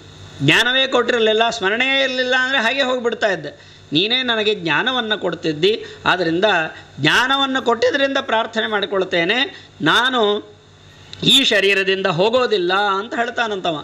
ನಾನು ಇಲ್ಲೇ ಇರ್ತೀನಿ, ಗರ್ಭದಲ್ಲೇ ಇರ್ತೀನಿ. ಹೊರಗೆ ಹೋದರೆ ಅದೊಂದು ದೊಡ್ಡ ಒಂದು ಅಂಧಕಾರದ ಒಂದು ಪ್ರಪಂಚ. ಅದು ನಾನು ಈ ಅಂಧಕಾರವೇ ಪರವಾಗಿಲ್ಲ, ನಿನ್ನ ಪಾದ ಸೇವೆ ಮಾಡಿಕೊಂಡು ಇಲ್ಲೇ ಇದ್ದು ಬಿಡ್ತೇನೆ, ಹೊರಗೆ ಬರೋದಿಲ್ಲ ಅಂತ. ನಮಗೆ ಜ್ಞಾನ ಸಿಕ್ಕರೆ ಹೀಗಾಗ್ತದೆ. ನಮಗೆಲ್ಲ ಇದನ್ನು ನಾವು ಅರ್ಥ ಆಗೋ ಥರ ಹೇಳೋದಾದರೆ ಪುರಾಣ ವೈರಾಗ್ಯ ಅಂತ. ಪುರಾಣದಲ್ಲಿ ಕೇಳುವಾಗ ಭಾರೀ ಜ್ಞಾನ ಭಕ್ತಿ ವೈರಾಗ್ಯಗಳ ಎತ್ತರಕ್ಕೆ ಹೋಗಿರ್ತೇವೆ. ಮುಗಿದ ಮೇಲೆ ಏನಾಗಿರ್ತದೆ ನಮಗೆ ಗೊತ್ತಿರೋದಿಲ್ಲ, ಮತ್ತೆ ನಮ್ಮ ಯಥಾವಸ್ಥಿತವಾಗಿ ಬಂದುಬಿಟ್ಟಿರ್ತೇವೆ. ಹಾಗೆ ಗರ್ಭದಲ್ಲಿ ಪರಮಾತ್ಮ ಜ್ಞಾನ ಕೊಟ್ಟಾಗ ಭಾರೀ ವೈರಾಗ್ಯದ ಮಾತುಗಳನ್ನು ಆಡ್ತಾ ಇದ್ದಾನೆ. ನಾನು ನಿನ್ನ ಸೇವೆ ಮಾಡಿಕೊಂಡು ಇಲ್ಲೇ ನಾನು ಉದ್ಧತನಾಗಿ ಮೋಕ್ಷವನ್ನು ಪಡ್ಕೊಳ್ತೇನೆ, ಇಲ್ಲಿಂದ ಹೊರಗೆ ಹೋಗೋದಿಲ್ಲ ಅನ್ನುವಷ್ಟರಲ್ಲಿ ಪರಮಾತ್ಮ ಜ್ಞಾನವನ್ನು ಕಳೆದುಬಿಟ್ಟ. ಗತಸ್ಮೃತಿ ಎಲ್ಲ ಇಷ್ಟೆಲ್ಲ ಮಾತಾಡಿದ್ದು ಎಲ್ಲ ಸ್ಮರಣೆಯನ್ನು ಕಳ್ಕೊಂಡ. 9 ತಿಂಗಳು ತುಂಬಿದಾಗ ಅವನು ಕೆಳಗೆ ಮುಖ ಮಾಡಿದ್ದಾನಂತೆ. ಪ್ರಸವವಾಯು, ಸೂತಿವಾಯು, ಸೂತಿ ಮಾರುತ ಅಂತ ಕರೀತಾ ಇದ್ದಾರೆ. ಆ ಸೂತಿ ಮಾರುತ ಆ ಜೀವನನ್ನು, ಶಿಶುವನ್ನು ತಳ್ತಾ ಇದ್ದಾನಂತೆ. ಹಾಗೆ ತಳ್ತಾ ಕೆಳಭಾಗಕ್ಕೆ ಬಂದಿದ್ದಾನೆ. ಕೆಳಭಾಗಕ್ಕೆ ಬಂದಷ್ಟು ಉಸಿರುಗಟ್ಟಿದಾಗ ಆಗ್ತಾ ಇದೆ, ಎಲ್ಲ ಸ್ಮರಣೆ ಕಳ್ಕೊಳ್ತಾ ಇದ್ದಾನೆ. ಅಲ್ಲಿಂದ ತಾಯಿಯ ಗರ್ಭದಿಂದ ಹೊರಗೆ ಬಂದಿದ್ದಾನೆ. ಹೊರಗೆ ಬಂದು ಚೆನ್ನಾಗಿ ಅಳ್ತಾ ಇದ್ದಾನಂತೆ. ಅಳ್ತಾ ಇರುವಂತಹ ಅವಸ್ಥೆಯಲ್ಲಿ ಆ ಶಿಶು ಏನೇನು ಕಷ್ಟಗಳನ್ನು ಅನುಭವಿಸ್ತದೆ ಅಂತ ಬಹಳ ವಿಸ್ತಾರವಾಗಿ ಹೇಳಿದ್ದಾರೆ. ಸಮಯ ಇಲ್ಲ, ಸಂಕ್ಷಿಪ್ತವಾಗಿ ಅದನ್ನು ನೋಡೋದಾದರೆ, ಪರಚ್ಛಂದಂನ ವಿದುಷಾ ಪುಷ್ಯಮಾಣೋ ಜನೇನ ಸಹ. ಸುತ್ತಮುತ್ತ ಇರೋ ಜನರೆಲ್ಲ ಭಾರೀ ಪೋಷಣೆ, ಭಾರೀ ಪ್ರೀತಿ ತೋರಿಸ್ತಾ ಇದ್ದಾರೆ. ಆದರೆ ಪರಚ್ಛಂದಂನ ವಿದುಷಾ, ನಾ ಯಾಕೆ ಅಳ್ತಾ ಇದ್ದೇನೆ ಅಂತ ಅವ್ರಿಗೆ ಗೊತ್ತೇ ಆಗ್ತಾ ಇರೋದಿಲ್ಲ. ಶಿಶು ಯಾಕೆ ಅಳ್ತಾ ಇದೆ ಅಂತ ಗೊತ್ತಿಲ್ಲ, ಅವ್ರಿಗೇನೋ ಪೋಷಣೆ ಮಾಡ್ತಾ ಇದ್ದಾರೆ. ಅವರು ಮಾಡ್ತಾ ಇರೋ ಪೋಷಣೆ ಬೇಡ ಅನ್ನೋ ಹಾಗಿಲ್ಲ, ಅದನ್ನು ತಡೀಲಿಕ್ಕಾಗೋದಿಲ್ಲ. ಏನು ಮಾಡ್ತಾರೋ ಎಲ್ಲ ಮಾಡಿಸ್ಕೊಳ್ಬೇಕು ಆ ಶಿಶು. ಹೀಗೆ ದೇಹದಲ್ಲಿ ಎಲ್ಲೋ ತುರಿಕೆ ಬರ್ತಾ ಇದೆ ಅಂತ ಅರ್ಥರೆ ಬಾಯಲ್ಲಿ ಹಾಲು ಹಾಕ್ತಾಳೆ, ಬೇರೆ ಏನೋ ಆಗ್ತಾ ಇದೆ ಅಂತಂದರೆ ಬೇರೆ ಏನೋ ಮಾಡ್ತಾರೆ, ನಿದ್ದೆ ಬಂದಿರೋದಿಲ್ಲ ನಿದ್ದೆ ಮಾಡಿಸ್ತಾರೆ. ಹೀಗೆ ಏನಾಗಿದೆ ಅಂತ ಹೇಳ್ಕೊಳ್ಳೋ ಹಾಗಿಲ್ಲ, ಮಾಡ್ತಾ ಇರೋ ಪೋಷಣೆಯನ್ನು ಬೇಡ ಅನ್ನೋ ಹಾಗಿಲ್ಲ, ಅನುಭವಿಸೋ ಹಾಗಿಲ್ಲ ಅನ್ನೋ ರೀತಿಯಲ್ಲಿ ಬಹಳ ಕಷ್ಟಪಡ್ತಾ ಇದ್ದಾನೆ. ಶಿಶುವಿಗೆ ಹೊರಗೆ ಬಂದಾಗಲೂ ಸೊಳ್ಳೆ ಕಚ್ಚತ್ತೆ, ಬೇಕಾದಷ್ಟು ವಿಧವಾದಂತಹ ದುಃಖಗಳಾಗತ್ತೆ. ಆದರೂ ಕೂಡ ಆ ಶೈಶವಾವಸ್ಥೆಯನ್ನು, 5 ವರ್ಷದ ಅವಸ್ಥೆಯನ್ನು ಶೈಶವ ಅಂತ ಕರೆದಿದ್ದಾರೆ. ಅದನ್ನು ಕಳೆದ ಮೇಲೆ ಪೌಗಂಡ ಅಂತ, 5 ವರ್ಷದ ನಂತರ ಯೌವನಾವಸ್ಥೆಗಿಂತ ಪೂರ್ವಭಾವಿ ಅದನ್ನು ಪೌಗಂಡ ಅಂತ ಹೇಳ್ತಾರೆ. ಆ ಸಮಯದಲ್ಲಿ ಭಾರೀ ಕೋಪ, ಏನೇನೋ ಅದು ಬೇಕು ಇದು ಬೇಕು ಅನ್ನೋ ಆಸೆ, ಬೇಕಾದ್ದು ಸಿಗಲಿಲ್ಲ ಅಂದರೆ ಸಿಟ್ಟು. ಹೀಗೆ ಅವನು ತನ್ನ ಯೌವನಾವಸ್ಥೆಗೆ ಬಂದಿದ್ದಾನೆ. ಯೌವನಾವಸ್ಥೆಗೆ ಬಂದ ಮೇಲೆ ಏನು ಭಾರೀ ಅಭಿಮಾನ, ಭಾರೀ ಒಂದು ಗೌರವ, ತನ್ನ ಮೇಲೆ ಭಾರೀ ಅಹಂಕಾರ. ಇದರಿಂದ ಎಲ್ಲರ ಜೊತೆಗೆ ಬೇಡವಾದಂತಹ ಜಗಳಗಳು, ಇದರಿಂದ ಅವನು ತನ್ನನ್ನು ತಾನು ಮತ್ತೆ ಅಧಪ್ಪತನ ಮಾಡಿಕೊಳ್ತಾ ಇದ್ದಾನೆ. ಆದ್ದರಿಂದ ಪರಮಾತ್ಮ ಹೇಳ್ತಾನಂತೆ, ಭೂತೈ ಪಂಚಭಿರಾರಬ್ಧೆ, ಪಂಚಮಹಾಭೂತಗಳಿಂದ ಪ್ರಾರಂಭವಾದಂತಹದ್ದು ಈ ಶರೀರ, ಪಾಂಚಭೌತಿಕ ಶರೀರ. ಇದರಲ್ಲಿ ನಾನು ನನ್ನದ್ದು ಅನ್ನುವಂತಹ ತಪ್ಪಾದ ಅಭಿಮಾನವನ್ನು ಅವನು ಪಡ್ಕೊಂಡು ಅದಕ್ಕೋಸ್ಕರ ಇಷ್ಟು ಕರ್ಮಗಳನ್ನು ಮಾಡಿ ಮತ್ತೆ ಮತ್ತೆ ಸಂಸಾರಕ್ಕೆ ಬಂದು ಅವನು ಒದ್ದಾಡ್ತಾ ಇದ್ದಾನೆ. ಆದ್ದರಿಂದ ಅಸಜ್ಜನರ ಸಂಪರ್ಕದಿಂದ, ಕೆಟ್ಟವರ ಜೊತೆಗೆ ಮಾಡುವ ಸಂಪರ್ಕದಿಂದ ನಮ್ಮಲ್ಲಿರುವ ಎಲ್ಲ ಒಳ್ಳೆಯ ಗುಣಗಳು ನಾಶ ಆಗುತ್ತೆ ಅಂತ. ಸತ್ಯ, ಶೌಚ, ದಯಾ, ಮೌನ, ಬುದ್ಧಿ, ಸಂಪತ್ತು, ನಾಚಿಕೆ, ಕ್ಷಮೆ ಮತ್ತು ಶಮ, ದಮ ಎಲ್ಲವೂ ಕೂಡ ನಾವು ಕಳ್ಕೊಂಡು ಬಿಡುತ್ತೇವೆ ದುಷ್ಟ ಜನರ ಸಂಪರ್ಕದಿಂದ ಅಂತ ಪರಮಾತ್ಮ ಹೇಳ್ತಾ ಇದ್ದಾನೆ. ಆದ್ದರಿಂದ ಅನ್ಯ ಸ್ತ್ರೀಯರ ಸಂಪರ್ಕವನ್ನು ಬಿಡಬೇಕು. ಸ್ತ್ರೀ ಸಂಘ ಅನ್ನುವಂತಹದ್ದು ಭಾರೀ ಕೆಟ್ಟದಾದಂತಹ ಒಂದು ವಿಚಾರ. ಆ ಸ್ತ್ರೀ ಸಂಘ ಅನ್ನುವಂತಹದ್ದು ಬಹಳ ದೊಡ್ಡದು. ಯಾಕೆ ಅಂದರೆ ಸ್ತ್ರೀ ಸಂಘದಿಂದ ಮೋಹಿತರಾಗದೇ ಇರುವವರು ಬ್ರಹ್ಮದೇವರ ಸೃಷ್ಟಿಯಲ್ಲೇ ಯಾರೂ ಇಲ್ಲ ಅಂತ ಹೇಳ್ತಾನೆ ಪರಮಾತ್ಮ. ಪ್ರಜಾಪತಿ ಸ್ವಾಂ ದುಹಿತರಂ, ಉದಾಹರಣೆಗೆ ಹೇಳ್ತಾನೆ, ಸ್ವತಃ ಬ್ರಹ್ಮದೇವರೇ ತನ್ನ ಮಗಳನ್ನು ಮೋಹಿಸಿದರು ಅಂತಿದೆ. ಆದ್ದರಿಂದ ಸ್ತ್ರೀ ವ್ಯಾಮೋಹ ಅನ್ನುವಂತಹದ್ದು ಬಹಳ ದೊಡ್ಡದು. ಆ ಸ್ತ್ರೀಯ ಒಂದು ವ್ಯಾಮೋಹಕ್ಕೆ ಒಳಗಾಗದೇ ಇರುವಂತಹ ಬ್ರಹ್ಮಾಂಡದ ಸೃಷ್ಟಿಯಲ್ಲಿರುವವನು ಒಬ್ಬನೇ ಒಬ್ಬ ಅಂದರೆ ನಾರಾಯಣ ಅಂತ. ಅವನನ್ನು ಬಿಟ್ಟು ಎಲ್ಲರೂ ಸ್ತ್ರೀ ವ್ಯಾಮೋಹಕ್ಕೆ ಒಳಗಾದಂತಹವರೇ ಇರ್ತಾ ಇದ್ದಾರೆ. ಕೇವಲ ಹುಬ್ಬಿನ ವಿಜೃಂಭದಿಂದ, ಹುಬ್ಬಿನ ಗಂಟಿನಿಂದ ಮಾತ್ರ ಅವಳು ಗಂಡನನ್ನು ಮೊದಲು ಮಾಡಿ ಎಲ್ಲರನ್ನೂ ತನ್ನ ಕಡೆಗೆ ಸೆಳೆದುಕೊಳ್ತಾಳೆ ಅಂತ ಪರಮಾತ್ಮ ಹೇಳ್ತಾ ಇದ್ದಾನೆ. ಹೀಗೆ ಆ ತಪ್ಪಾದಂತಹ ಅನ್ಯ ಸ್ತ್ರೀಯ ಒಂದು ಸಂಘ ಅದು ಮರಣವನ್ನೇ ತಂದು ಕೊಡುತ್ತದೆ ಅಂತ ಸ್ತ್ರೀ ಸಂಘವನ್ನು ಬಿಡಲೇಬೇಕು ಅಂತ ಮತ್ತೆ ಮತ್ತೆ ಒತ್ತಿ ಹೇಳ್ತಾ ಇದ್ದಾನೆ. ಹೀಗೆ ಜೀವ ಅಂದರೆ ಯಾರು? ಶರೀರದ ಸಂಪರ್ಕ ಇದ್ದರೆ ಜೀವ, ಶರೀರದ ಸಂಪರ್ಕ ಇಲ್ಲ ಅಂದರೆ ಅವನು ಮರಣವನ್ನೇ ಹೊಂದಿದ್ದಾನೆ ಅಂತ ಅರ್ಥ ಬರ್ತದೆ ಅಂತ. ಹೀಗೆ ಸುಖ ದುಃಖ ಇದು ಯಾವುದು ಜೀವನಿಗೆ ಇರೋದಲ್ಲ. ನ ಸುಖ ದುಃಖಾದಯೋ ಬಹವಾಹ ನ ದೇಹಸ್ಯ ನ ಚ ಆತ್ಮನಃ. ದೇಹ ಜಡ, ಅದಕ್ಕೆ ಸುಖ ದುಃಖ ಆಗೋದಿಲ್ಲ. ಆತ್ಮ, ಅವನಿಗೂ ಸುಖ ದುಃಖಾದಿಗಳಿಲ್ಲ. ದೇಹಕ್ಕೂ ಇಲ್ಲ, ಆತ್ಮನಿಗೂ ಇಲ್ಲ. ಮತ್ತು ಸುಖ ದುಃಖ ಆಗ್ತಾ ಇರೋದೇನು ಅಂದರೆ ದೇಹವನ್ನು ಆತ್ಮ ಅಂತ ತಿಳ್ಕೊಂಡಿದ್ದರಿಂದ ಇಷ್ಟೆಲ್ಲ ಸುಖ ದುಃಖಾದಿಗಳಾಗ್ತಾ ಇದೆ. ಆದ್ದರಿಂದ ಪರಮಾತ್ಮ ಹೇಳ್ತಾ ಇದ್ದಾನೆ, ಯಾವತ್ತಿಗೂ ಕೂಡ ಈ ರೀತಿಯಾಗಿ ಅಭಿಮಾನವನ್ನು ಅತಿಯಾಗಿ ಮಾಡಬಾರದು. ದೇಹ ಬೇರೆ ನಾವು ಬೇರೆ ಅನ್ನುವ ಚಿಂತನೆ ಯಾವಾಗಲೂ ಇರಬೇಕು ಅಂತ ಜ್ಞಾನ, ವೈರಾಗ್ಯ ಮತ್ತು ಭಕ್ತಿ ಯೋಗಗಳನ್ನು ಪರಮಾತ್ಮ ಎತ್ತಿ ಹಿಡಿದು ತಿಳಿಸಿಕೊಡ್ತಾ ಇದ್ದಾನೆ. ಇಷ್ಟೆಲ್ಲ ಹೇಳಿದ ಮೇಲೆ ಯಾವ ವ್ಯಕ್ತಿ ಹಾಗಾದರೆ ಹೇಗೆಲ್ಲ ಇರಬಾರ್ದು ಅಂತ ಹೇಳಿ ಮುಂದೆ ಹೇಗೆ ಇರಬೇಕು ಅನ್ನುವುದನ್ನು ಕೂಡ ಪರಮಾತ್ಮ ತಿಳಿಸಿಕೊಡ್ತಾ ಇದ್ದಾನೆ. ಯಾವ ವ್ಯಕ್ತಿ ಮನೆಯಲ್ಲೇ ಗೃಹಸ್ಥನಾಗೇ ಇದ್ದುಕೊಂಡು ಧರ್ಮ, ಅರ್ಥ, ಕಾಮಗಳನ್ನು ಮಾತ್ರ ಪುರುಷಾರ್ಥ ಅಂತ ತಿಳ್ಕೊಂಡು ಮೋಕ್ಷವನ್ನು ಬಿಟ್ಟು ಬಿಡ್ತಾನೋ ಅವನೂ ಕೂಡ ಭಗವಂತನಿಗೆ ವಿರುದ್ಧವಾದ ಮುಖವುಳ್ಳವನೇ, ಭಗವಂತನಿಗೆ ಬೆನ್ನು ಮಾಡಿಯೇ ಹೋಗ್ತಾ ಇದ್ದಾನೆ ಅಂತ ಅರ್ಥ. ಅವನು ಹಿಂದಿನವರಿಗಿಂತ ಪರವಾಗಿಲ್ಲ, ದೇವತೆಗಳು ಪಿತೃಗಳನ್ನೆಲ್ಲ ಶ್ರದ್ಧೆಯಿಂದ ಪೂಜಿಸ್ತಾನೆ. ಆದ್ದರಿಂದ ಅವನು ಪಿತೃದೇವ ವ್ರತ ಅಂತ ಹೇಳಬಹುದು. ಅವನು ಚಂದ್ರನ ಲೋಕದಿಂದ ಭಾರೀ ಸ್ವರ್ಗಾದಿ ಲೋಕಗಳಿಗೆಲ್ಲ ಹೋಗ್ತಾನೆ, ಸೋಮಪಾನವನ್ನೂ ಮಾಡ್ತಾನಂತೆ. ಆದರೆ ಎಲ್ಲ ಕಳ್ಕೊಂಡ ಮೇಲೆ ಮತ್ತೆ ಸಂಸಾರಕ್ಕೆ ಬಂದು ಬಿಡ್ತಾ ಇದ್ದಾನೆ ಅಂತ ಅವರ ಅವಸ್ಥೆಯನ್ನು ಪರಮಾತ್ಮ ತಿಳಿಸ್ತಾ ಇದ್ದಾರೆ. ಆದ್ದರಿಂದ ಧರ್ಮದಲ್ಲಿ ನಮ್ಮ ಮನಸ್ಸನ್ನು ಯಾವಾಗಲೂ ಇಡಬೇಕಂತೆ. ಅಂತಹ ವ್ಯಕ್ತಿ ಸೂರ್ಯನ ದ್ವಾರದಿಂದ ಪರಮಾತ್ಮನನ್ನು ಹೊಂದುತ್ತಾನೆ.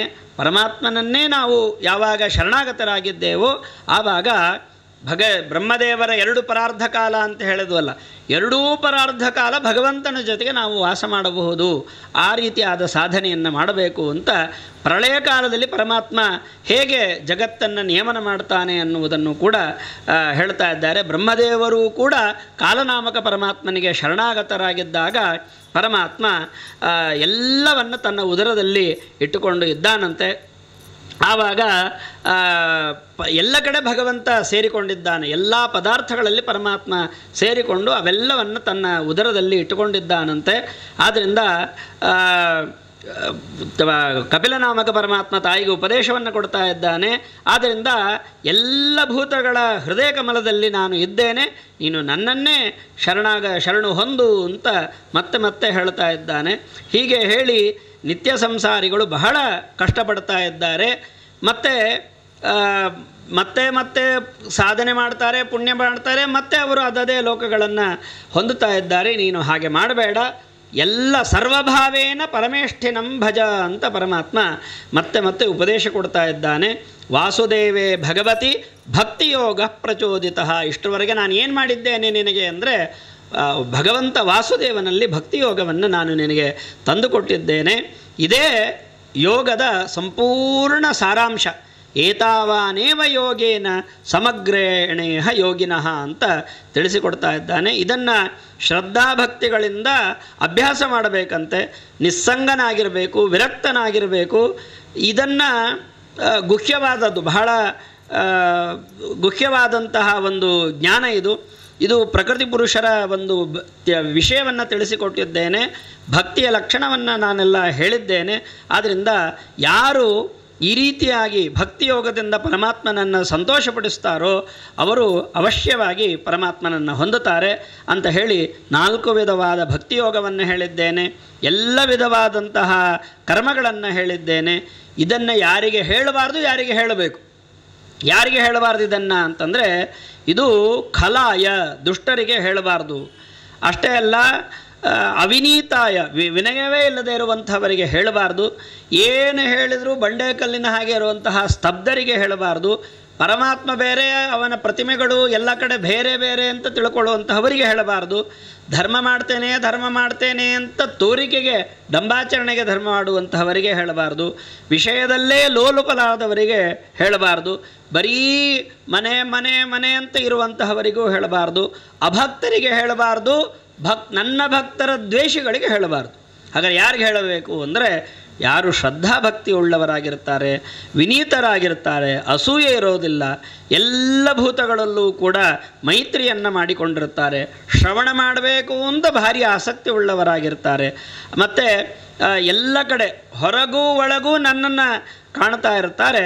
ಅಂತಹವರು ಎಂಥವರು ಅಂದರೆ, ಯಸ್ಯಾಹಂ ಪ್ರೇಯಸಾಂ ಪ್ರಿಯ, ಯಾರಿಗೆ ನಾನು ಅತ್ಯಂತ ಪ್ರಿಯರಿಗಿಂತ ಪ್ರಿಯನೋ ಅಂತಹವರಿಗೆ ಇದನ್ನು ಹೇಳಬೇಕು.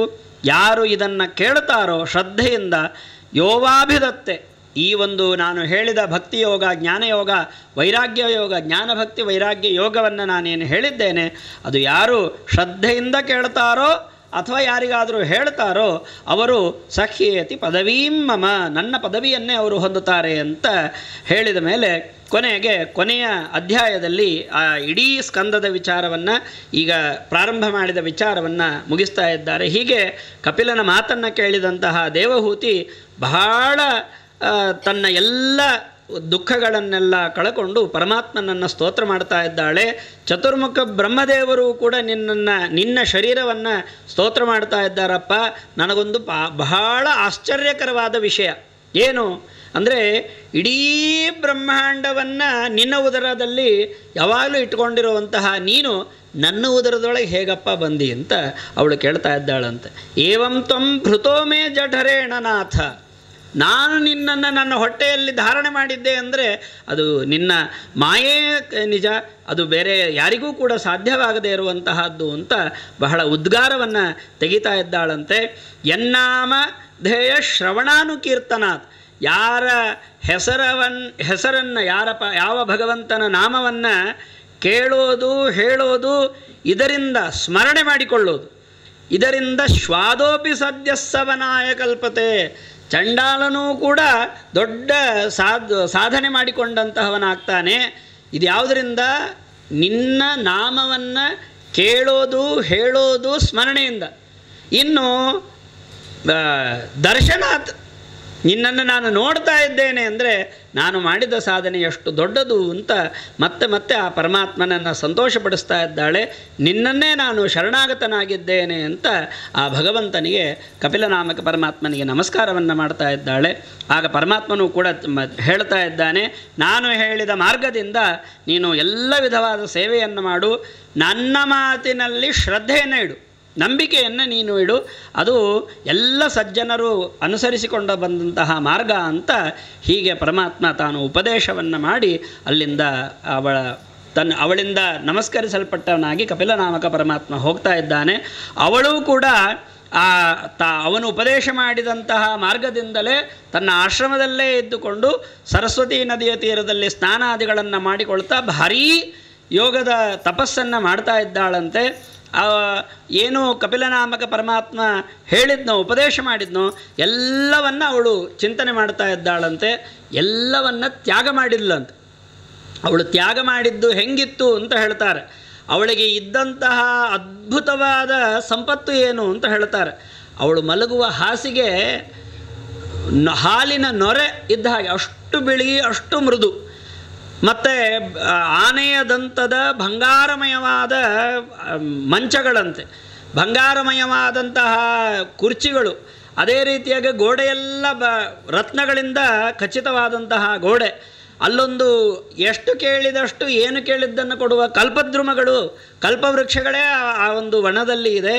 ಹೀಗೆ ಒಂದಲ್ಲ ಎರಡಲ್ಲ ಭಾರೀ ಅದನ್ನು ನೋಡಿದರೆ ಎಲ್ಲರಿಗೂ ನಾವಿಲ್ಲಿ ಹೋಗಬೇಕು, ಅನುಭವಿಸಬೇಕು ಅಂತ ಅನ್ನಿಸುವಂತಹ ಎಲ್ಲ ಸಂಪತ್ತನ್ನು ಕೂಡ ಹಿತ್ವಾ ಎಲ್ಲವನ್ನ ಬಿಟ್ಟು ಅವಳು ಬಂದಿದ್ದಾಳಂತೆ. ಯಾಕೆ ಅಂದರೆ ಅವಳಿಗೆ ಇಷ್ಟೆಲ್ಲ ಬಿಟ್ಟಿದ್ದಕ್ಕೆ ದುಃಖ ಇಲ್ಲಂತೆ. ಪುತ್ರ ವಿಶ್ಲೇಷಣಾತುರ, ಇಷ್ಟೆಲ್ಲ ಬಿಟ್ಟೆ ಅಂತ ದುಃಖ ಇಲ್ಲ, ಇಷ್ಟರವರೆಗೂ ಮುದ್ದಾಗಿ ಉಪದೇಶ ಮಾಡ್ತಾ ಇರೋ ಕಪಿಲನಾಮಕ ಪರಮಾತ್ಮ ಹೋಗಿಬಿಟ್ನಲ್ಲ ಅಂತ ಭಗವಂತ ದೂರ ಹೋದದ್ದನ್ನೇ, ಆ ವಿರಹವನ್ನೇ ತಾನು ನೆನೆಸಿಕೊಂಡು ಅವನನ್ನೇ ಮನಸ್ಸಿನಲ್ಲಿ ಧ್ಯಾನವನ್ನು ಮಾಡ್ತಾ ಅವನ ಉಪದೇಶವನ್ನು ಕೇಳ್ತಾ ಎಲ್ಲವನ್ನ ಬಿಟ್ಟಿದ್ದಾಳಂತೆ. ಅವನ ಒಂದು ರೂಪವನ್ನು ಮನಸ್ಸಿನಲ್ಲಿ ಧ್ಯಾನ ಮಾಡ್ತಾ ಇದ್ದಾಳೆ. ಜ್ಞಾನ ಭಕ್ತಿ ವೈರಾಗ್ಯದ ಮಾರ್ಗದಿಂದ ಅವಳು ಮತ್ತೆ ಮತ್ತೆ ಸಾಧನೆಯನ್ನು ಮಾಡ್ತಾ ಮಾಡ್ತಾ ಮಾಡ್ತಾ ದೇಹದ ಮೇಲೆ ಅಭಿಮಾನವನ್ನೇ ಬಿಟ್ಟುಬಿಟ್ಲಂತೆ. ಎಲ್ಲಿಯವರೆಗೆ ಅಭಿಮಾನ ಬಿಟ್ಲು ಅಂದರೆ ಅದು ಅವಳದ್ದೇ ದೇಹ ಅಂತ ಅವಳಿಗೆ ಅನಿಸಿರಲಿಲ್ಲಂತೆ. ಆ ರೀತಿಯಾಗಿ ಅಭಿಮಾನವನ್ನು ಬಿಟ್ಟು ತನ್ನ ಶರೀರವನ್ನು ಅವಳು ಬಿಡ್ತಾ ಇದ್ದಾಳೆ. ಅವಳಿಗೆ ಯಾವ ವಿಧವಾದಂತಹ ಒಂದು ಅಭಿಮಾನ ಇರಲಿಲ್ಲ. ತನ್ನನ್ನು ತಾನು ಪರಮಾತ್ಮನಿಗೆ ಸಮರ್ಪಣೆಯನ್ನು ಮಾಡಿ ಅವಳು ಶರೀರವನ್ನು ಬಿಟ್ಟಿದ್ದಾಳಂತೆ. ಹೀಗೆ ಅವಳು ಸಾಧನೆ ಮಾಡಿಕೊಂಡಂತಹದ್ದೇನಿದೆ ಅದು ಅತ್ಯಂತ ಪುಣ್ಯತಮವಾದಂತಹ ಕ್ಷೇತ್ರ. 3 ಲೋಕಗಳಲ್ಲೂ ಕೂಡ ಪ್ರಸಿದ್ಧವಾದದ್ದು. ಸಿದ್ಧಪುರಿ ಎನ್ನುವ ಒಂದು ಹೆಸರು ಆ ಕ್ಷೇತ್ರಕ್ಕೆ ಇದೆ. ಅವಳು ಏನು ಯೋಗದಿಂದ ಶರೀರವನ್ನು ಬಿಟ್ಟಿದ್ದಾಳೆ, ಆ ಶರೀರವೇ ನದಿಯಾಗಿ ಹರಿದಿದೆಯಂತೆ. ಅತ್ಯಂತ ಶ್ರೇಷ್ಠವಾದಂತಹ ನದಿ ಅದು. ಎಲ್ಲ ಸಿದ್ಧರೂ ಕೂಡ ಅಲ್ಲಿ ಸೇವೆಯನ್ನು ಮಾಡುವಂತಹ ನದಿಯೇ ಅದಾಗಿದೆ ಅಂತೆ.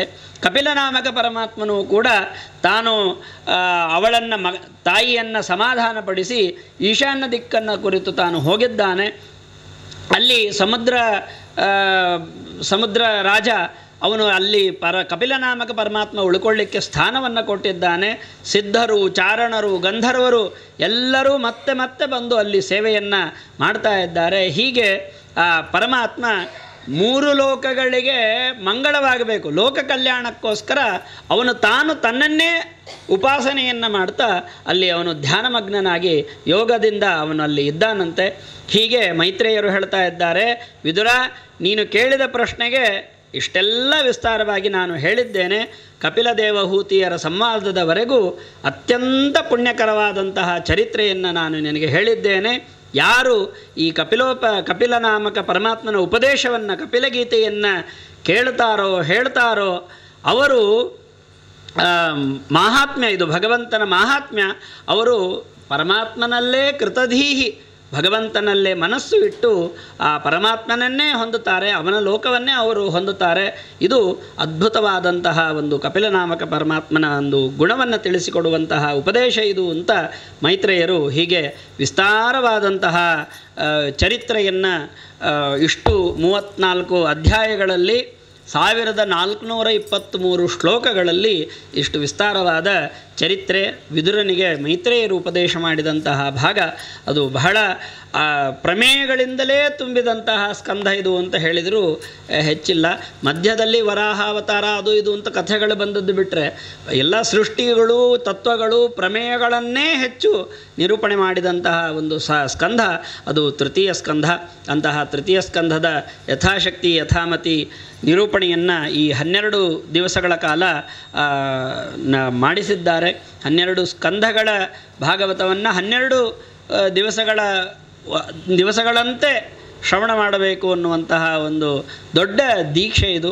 ಈ ಒಂದು ದೀಕ್ಷಾಬದ್ಧರಾಗಿ ಎಲ್ಲ ಶ್ರೋತೃಗಳು ಕೂಡ ಇದು ಇವತ್ತು ನೆನ್ನೆ ಅಂತಲ್ಲ, ನಿತ್ಯ ಶ್ರವಣದಲ್ಲಿ ಆಸಕ್ತರಾಗಿದ್ದುಕೊಂಡು ಆ ಭಗವಂತನ ಅನುಗ್ರಹಕ್ಕೆ ಪಾತ್ರರಾಗಬೇಕು. ಒಂದಲ್ಲ ಎರಡಲ್ಲ 4-5 ಭಗವಂತನ ರೂಪಗಳನ್ನು ನಾವು ನೋಡಿದ್ದೇವೆ. ಶುಕ್ರನಾಮಕ ಪರಮಾತ್ಮ, ಹಾಗೆ ಕಪಿಲನಾಮಕ ಪರಮಾತ್ಮ, ವರಾಹರೂಪಿ ಪರಮಾತ್ಮ, ಅದು 2 ವರಾಹ ಅವತಾರಗಳು.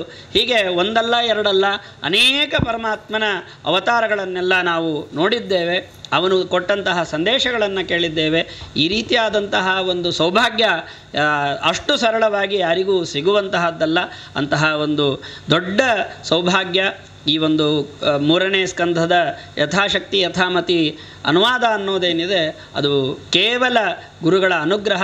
ಪರಮಪೂಜ್ಯ ವಿದ್ಯಾಶ್ರೀಶತೀರ್ಥ ಶ್ರೀಪಾದಂಗಳವರು ಹಾಗೆ ನಮ್ಮ ಗುರುಗಳು ವಿಶ್ವೇಶತೀರ್ಥ ಶ್ರೀಪಾದಂಗಳವರು ಎಲ್ಲ ಸಹಯೋಗದಿಂದ ಈ ಒಂದು ಕಾರ್ಯಕ್ರಮ ನಡೀತಾ ಇದೆ. ಅಂತಹ ಎರಡು ಗುರುಗಳನ್ನು ಎಲ್ಲ ಅವರ ಪಾದಗಳನ್ನು ಸ್ಮರಣೆ ಮಾಡಿಕೊಳ್ತಾ ಸೇರಿದಂತಹ ಭಕ್ತರಿಗೆಲ್ಲರಿಗೂ ಕೂಡ ಅನೇಕ ರೂಪಗಳಿಂದ ಸ್ತೋತ್ರ ಮಾಡಲ್ಪಟ್ಟಂತಹ ಆ ಭಗವಂತನ ಅನುಗ್ರಹ ಸದಾಕಾಲ ಇರಲಿ. ಮತ್ತೆ ಮತ್ತೆ ನಿರಂತರವಾಗಿ ಈ ಜ್ಞಾನ ಕಾರ್ಯ ನಡೀತಾನೇ ಇದೆ. ಇನ್ನೂ ಹೆಚ್ಚಿನ ರೀತಿಯಲ್ಲಿ ನಿಮ್ಮಿಂದ ಆಗಿ ವಿಶೇಷವಾದಂತಹ ಈ ಕೊನೆಗೂ ಬಂದಂತಹ ಜ್ಞಾನಯೋಗ, ಭಕ್ತಿಯೋಗ, ವೈರಾಗ್ಯದ ಒಂದು ಚಿಂತನೆಗಳನ್ನೇ ಮಾಡಿದ್ದೇವೆ. ಆ ಜ್ಞಾನಭಕ್ತಿ ವೈರಾಗ್ಯಗಳು ಎಲ್ಲರಿಗೂ ಕೂಡ ಬರಲಿ ಅಂತ ಹೇಳ್ತಾ ಈ ಅವಕಾಶವನ್ನು ಕೊಟ್ಟಂತಹ ಎಲ್ಲರಿಗೂ ಕೂಡ ಧನ್ಯವಾದವನ್ನು ಸಮರ್ಪಣೆ ಮಾಡ್ತಾ ಇದ್ದೇನೆ. ಶ್ರೀಕೃಷ್ಣ ಅರ್ಪಣಮಸ್ತು.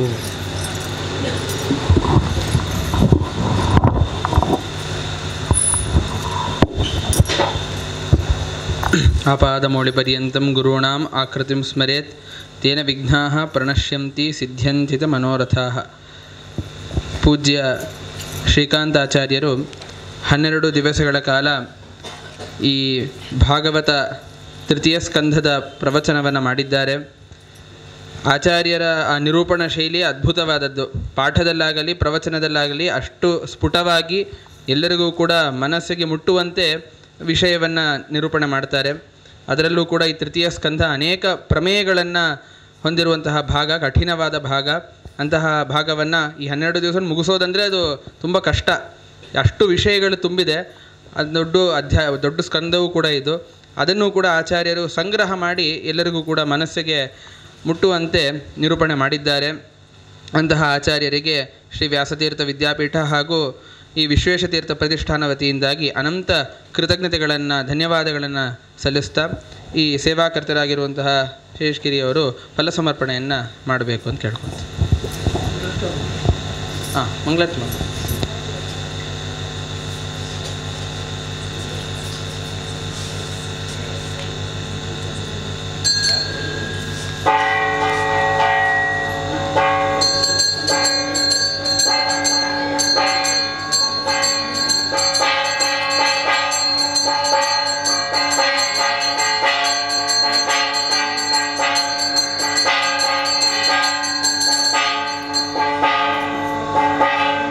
ಗುರುಗಳ ಸ್ಮರಣೆ ಅನ್ನೋದು ಅತ್ಯವಶ್ಯಕವಾದದ್ದು.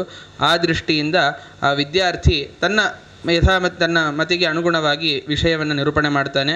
ನಾಳಿದ್ದಿಂದ ಪುರೋಹಿತ ರಾಮಚಂದ್ರಾಚಾರ್ಯರು ಇಲ್ಲಿ ಚತುರ್ಥ ಸ್ಕಂದದ ಪ್ರವಚನವನ್ನು ಮಾಡಲಿದ್ದಾರೆ. ಅದು ಮತ್ತೆ 12 ದಿವಸ, ಮತ್ತೆ ಆರಾಧನಾ ಅನಂತರದಲ್ಲಿ ಮುಂದಿನ ಭಾಗ ಮುಂದುವರಿಯುತ್ತೆ.